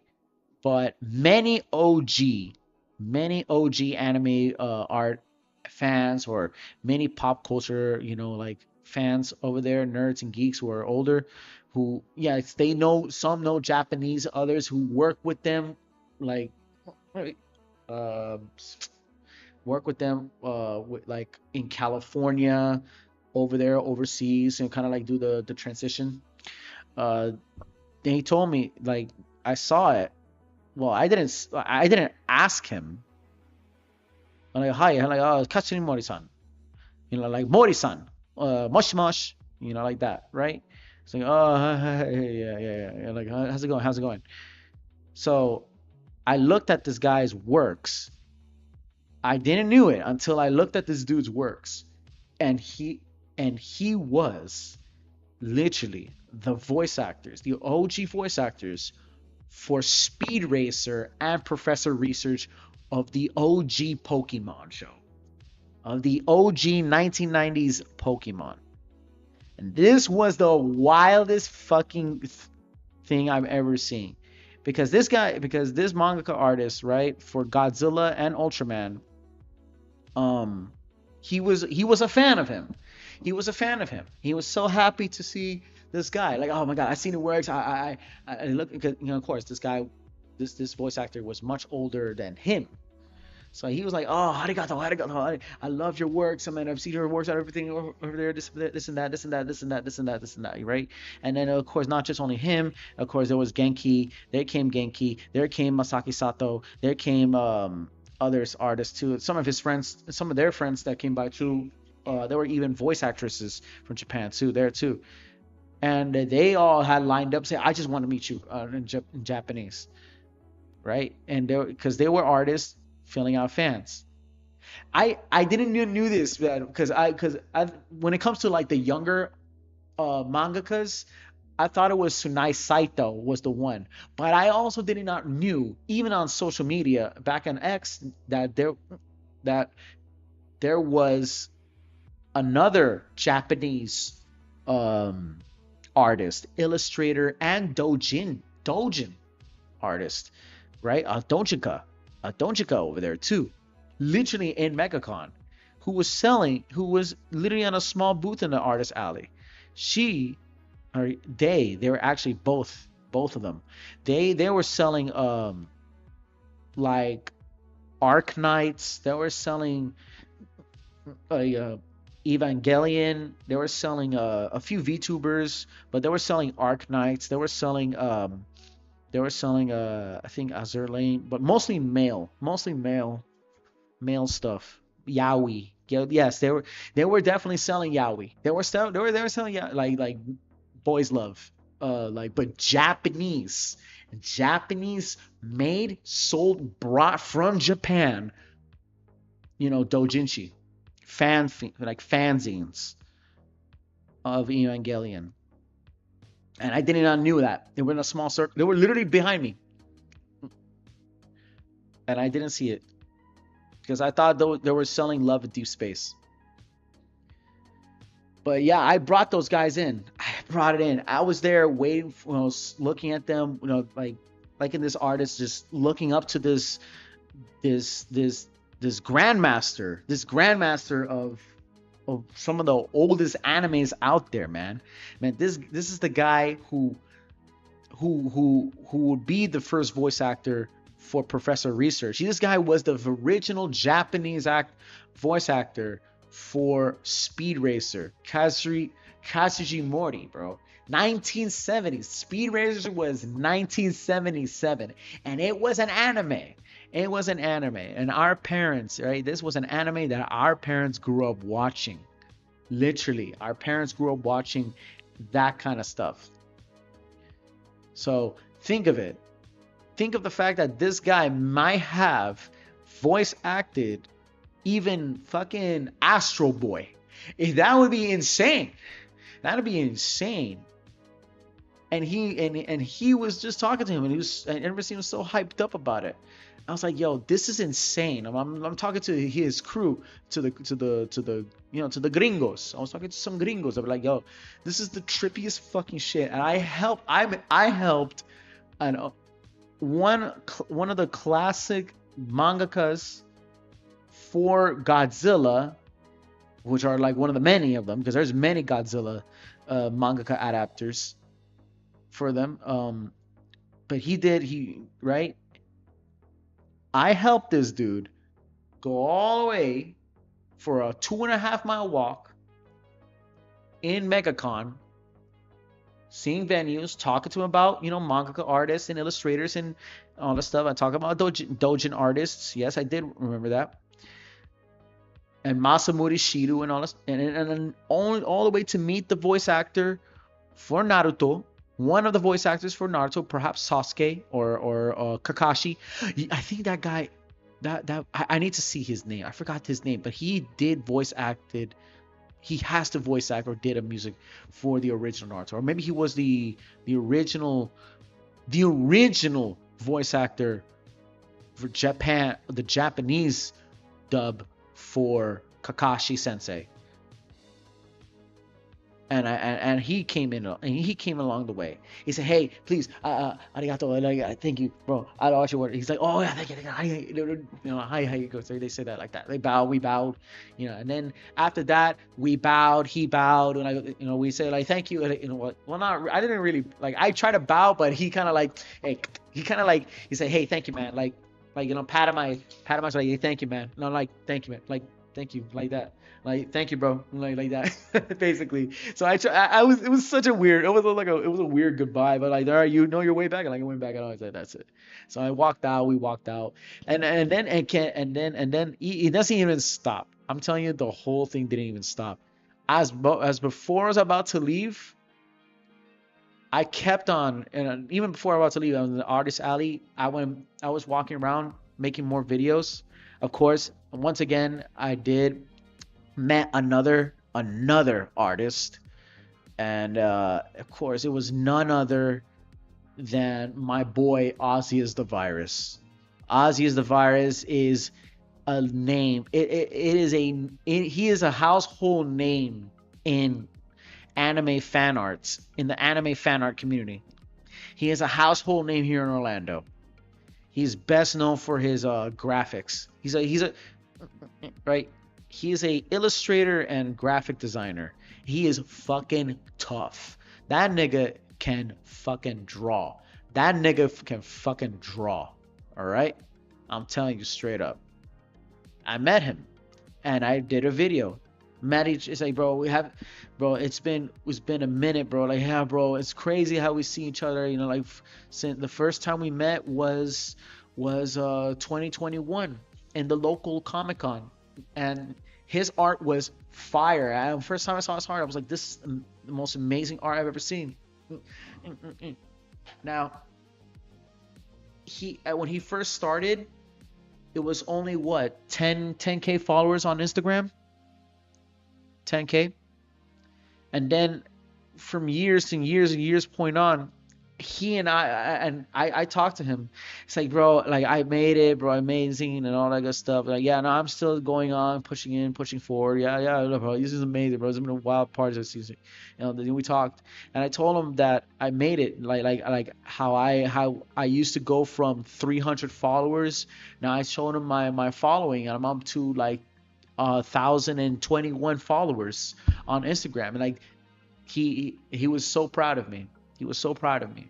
I know that I'm not gonna go as far as I can. Remember, I'm not here to trying to get fame or nothing and stuff. But I do. But if I want to get recognized, I hope I get recognized on something that I'm worth talented on, is worth working on. I mean, it was a heartwarming thing to do. We talked to him about that. I literally talked to him about, you know, how I met. Yeah, I literally talked to him how I met. I helped a mangaka artist talk to one of his celebrities over there, like the original voice actors, and I was just sharing the information, right? And he was like, "Yo, that's insane. Yo, that's fucking insane. Yeah, like that there was like literally one of the voice actors for the original Speed Racer and Pokemon. Like, really, like dead ass, like no cap, bet." I was like, "Bet, dog. Like, I ain't no, like, top cent, dog. I'm not capping, no cap, like not capping at all." And I was like, "Yo, that's insane. That's insane." I was like, "Yo," I was like, "Nigga, it was the toughest moment. It was the toughest moment, bro. It was straight tough." Straight tough. And you know, he was working on his thing, and I was like, "I thought you were not gonna be around." Like, I know, but I was in the studio, you know. I did. I was like looking at his art. I was recording it. It was a good moment. It was a good moment. Of course, you know, he's got his people. I'm on by myself. He's got his own people. You know, I got by myself. You know, he's got his own work and business work and all that good stuff. So I'm only a small fish in a big pond in his world, basically.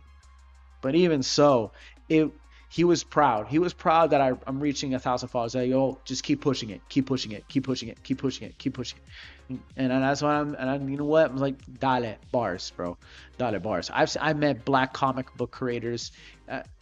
I met Latinos, black comic book creators, literally indigenous American creators, indigenous people who are making carvings, not just of their culture, but carvings of pop culture in MegaCon. Yes, indigenous comic book creators. There were some people who I met who are indigenous cosplayers, literally indigenous. So that that is a trip that worth important to even hear. And that making their stuff, they're getting their followers is on what they like, not because they it's not for a job that they don't like. It's on what they like, and that's what that place is. That's what MegaCon was. It was not a place for industries. It wasn't a place for upcoming artists, like, or upcoming trailers of new films or nothing like that. No, it was literally meant for the fans and for the community. It- and that's what made it popular. That's what made it popular. Top 7, no without a doubt. Oh fuck, that's what made that place popular, bro. Otherwise, it'll be just straight up niche as I used to be before. That shit will be tossed out of the way, and it's like, you know what? Fuck that, baby. And toss that shit in the grass, and like, all right, call it a fucking day. Call that shit. Close that shit. It's for the it's just for the secret ones. Give it to the furries. Give it to the people. Give it to the weebs and furries. You know. Besides the fact, despite the fact there was a lot of weird shit over there too. I'll tell you that in MegaCon. I've seen some very gay shit. I'll tell you that. I've seen transgenders. I literally see a guy, some fucking liberal in a so like in a skinny white liberal kid with a helmet with a transgender flag and holding a fake AR-15. Like he was a revolutionary. I've seen LGBT. I've seen like flags over there. I've seen, of course, make anime great. Literally, a hat says "Make anime great again," but as the manga hats. I've seen many vendors do some other weird stuff that are from like internets and memes. There was one I think balloon or a kite someone built a kite of Pickle Rick from Rick and Morty. And then there was a venue I've seen, right. I think it was a bunch of Asian kids. There was two Asian guys there that were selling some shit. They were selling VTuber stickers and VTuber stickers and VTuber like mouse pads and mouse anime themed mouse pads. And I was looking at the stickers. I literally see. I kid you not. I guessed. I made a reference about the of the cute and the funny community, because who are the Blue Archive community. And then this motherfucker dares to actually make prints of stickers and keychains of just whoa and cute and funny plap plap plap. It's just fucking, it's so ridiculous, yo. It's so ridiculous. I was like, y'all need the warrant ASAP. I know, right? Like, y'all need the warrant ASAP. But even so, yeah, like you will see niches. There were many niches there. There are many niches there, especially like whether you're from a from a 4chan meets kind of like kind of niche, or a furry, whatever, a shonen, tattoos, political, which shouldn't even be there out of the first place. Whichever, man, whichever. That was everywhere and everywhere there is have fun. Everywhere and everywhere is at fun, honestly. If not, then if not, and if you are not there, well, it's okay. You can go there another time. Just make sure you get fucked up before. Get fucked up first. Get twisted. Do drugs. Fuck a hole. You don't come over here and try to go shirtless and built like a French fry stick like me. You know. But in the end, yeah, I've seen some shit like that. And then of course after that I left, and then that was after that was left because I gotta go. I had to go because I wanted to beat the traffic. I had to beat the traffic. Funny enough, I was prepared for the worst when I was on my way to the con, to the Comic Con, right? I was getting prepared for the worst. I was thinking, fuck, dog. I'm gonna be jammed through traffic. I've used a good set of my money that I'm trying to save, bro. But I said, fuck it. I wanna. It's MegaCon, yo. I finna burn my wallet for a bit. And now I need a job, and all that stuff. But hey, MegaCon, no, fuck it, we born, no? Bomba clot. I was like fucking bomba clot. I was bomba clot all day. But when I was there, but I was getting prepared for the worst for the traffic. But then I was like, oh, but when I was on my way, and I was like, huh, nigga, there's no traffic. There's no traffic, my nigga. Well, then again, it was a school day. It was a school day. It was a school day. So yeah, there were no. Of course, not many people were going there. But it was after the school, in the afternoon. Then that shit got packed. I'll tell you that. That shit definitely got packed. I was ready for it. But I still had to, even though I paid what for the ticket. It was what, fucking $65. $65. All right. It wasn't 55. It was $65 because it was $55 tax. And then the parking, because I went to a public parking, it was 45. So I spent it $120 something. So of course I did not came to MegaCon buying shit, because I'm trying to save money, and I literally burned half of it. I'm trying to go, get my money back, doing something. Hopefully Patreon helps me. God's sakes. Because, nigga, I am half of my expense. And I am worried. But anyways, but aside from that bullshit part, what do I think about MegaCon? I say, like I said again, yeah, it was way bigger than I ever expected. Never I knew that it reached its best. To have a good experience in MegaCon, I think it's best to go there on between a Friday and a Thursday. Friday or Thursday, that's where I think it's the most comfortable, because if I go there on a Saturday, it will be so hectic, and I wouldn't even handle it. I wouldn't handle it.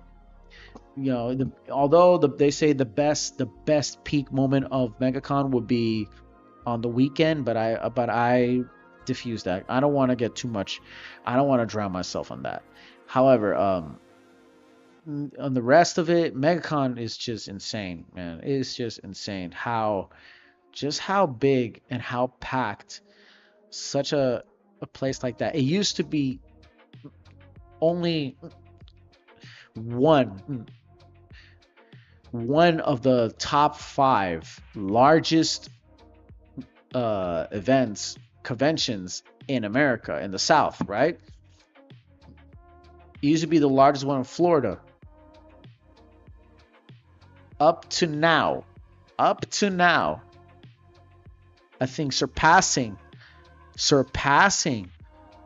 or like New York's NYCC. Even though we probably will see, NYCC get even much bigger. We will probably see NYCC get way bigger than MegaCon. But as of now, I say, like it has officially surpassed. Like we said it again, it's officially surpassed. NYCC all the way. I think SDCC, San Diego Comic-Con, Hallmat, and Hallmat, it's Orlando. Sorry. Anime Expo, that's another one. I think I think MegaCon rivals Anime Expo to a set. Not as an anime convention, but as a complete cosplay convention in general.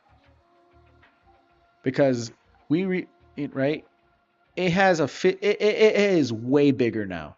I think it's as for now for this year, I think it's gonna be we've reached a real peak of it.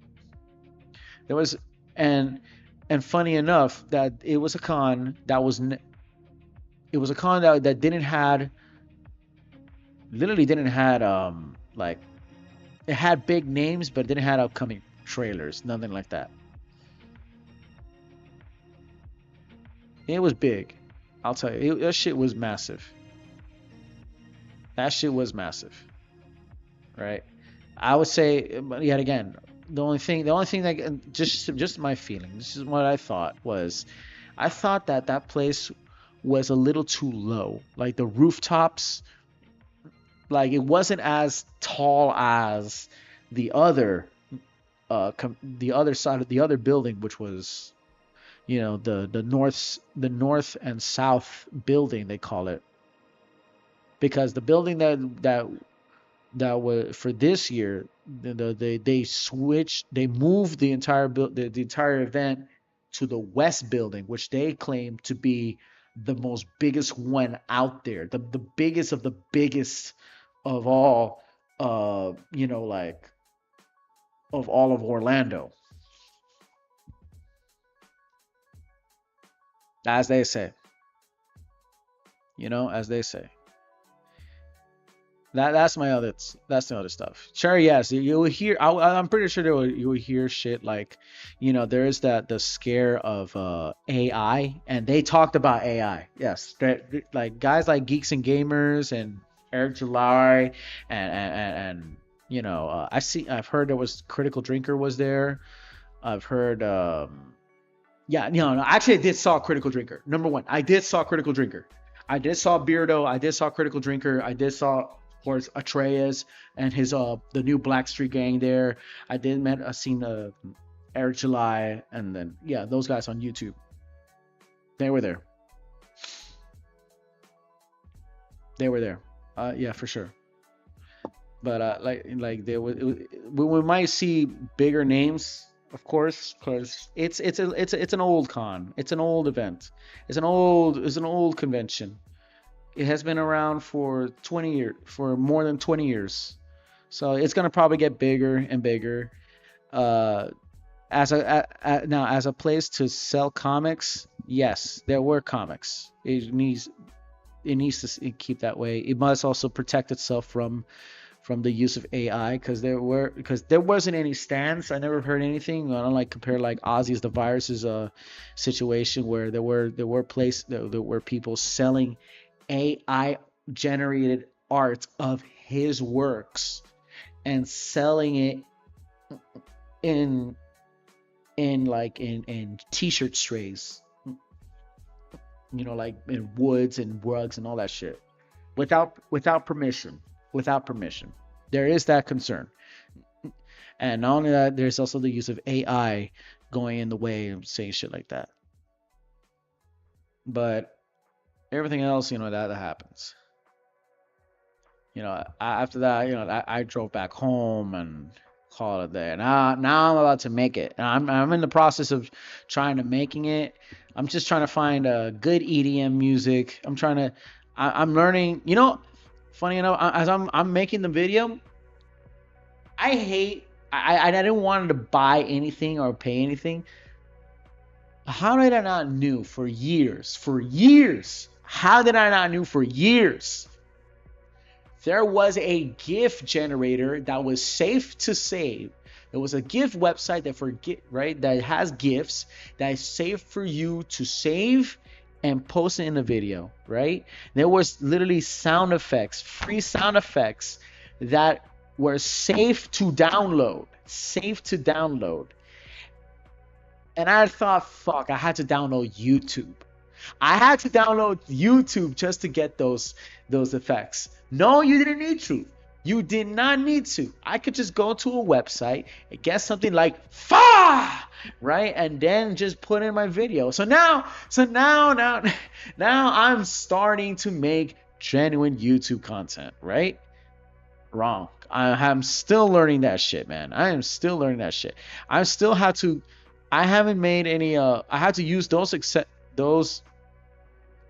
same effects for Disney's Animal Kingdom, which I don't know why I'm still not even finishing it. I already did the video editing. I already put aligned the stuff there, but I still had to work on the Disney Animal Kingdom shit.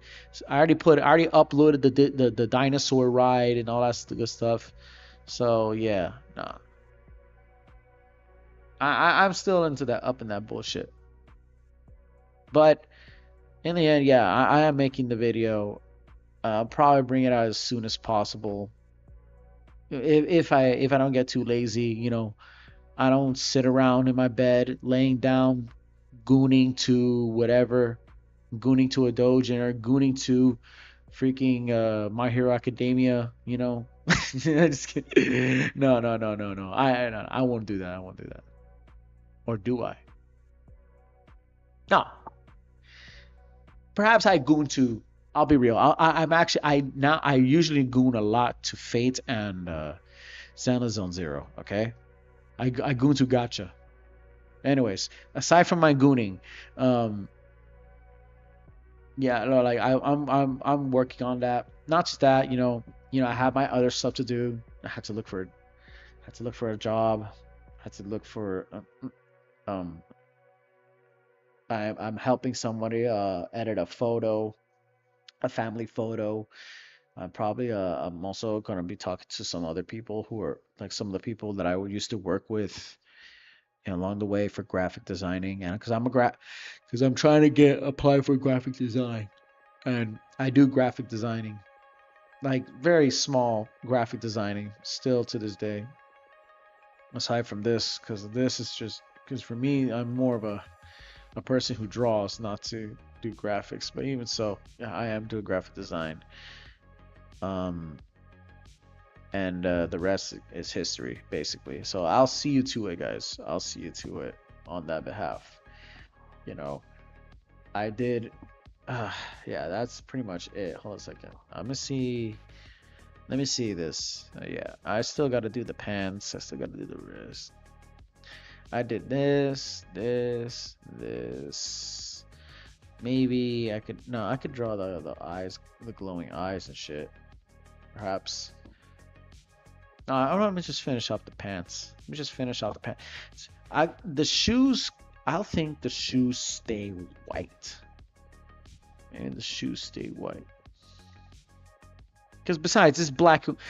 I use these characters are gonna be painted black and white either way. These motherfucker.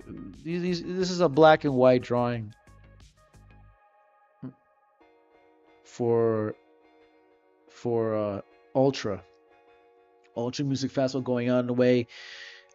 It's coming this week. Miami Music Week is on the way. I'll tell you that. I'm saying it again for those who don't know about Ultra Music Festival. It is the world's premier EDM festival. It is the world's premier EDM festival. It is one of the world's most famous, or if not the most famous music festivals on the world. Here in Florida, in Miami, Florida. I hope you guys enjoy that. You guys get ready, bro. Get ready, bro, for Ultra Music Festival. For Ultra, you guys those who already got the tickets to go to Ultra in Miami, bro. Get ready to see Alan Walker. Get ready to see Hardwell, bro.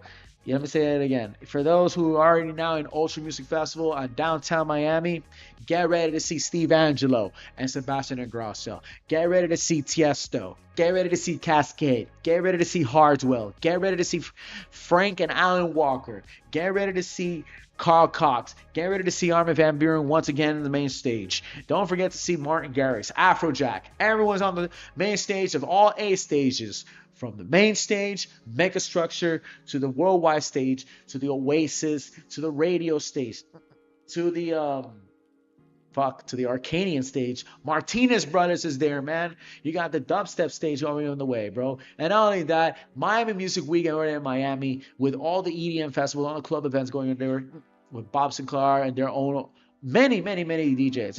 It's a mass rave event in Ultra. Mass rave event in Miami, all over Miami Beach to all over Wynwood. Wow, it's a crazy light show over there, and you guys are enjoying it. Hope you guys get ready for this week's Ultra Music Festival. And I already finished this already. I'm gonna put in those new these posts in Friday, Saturday, and Sunday. Starting Ultra Music Festival will be happening at Friday, March 27th this week in Bayfront Park, man. And I hope you guys enjoy that. Hope you guys see the DJs. Fucking roll fucking hard, yo. Go fucking hard at the Bayfront area. Because I'm your boy, Element Reptile. He's telling you this. I'm an artist, illegally. Fuck it. Fuck it. Fuck you guys, and I love you, right?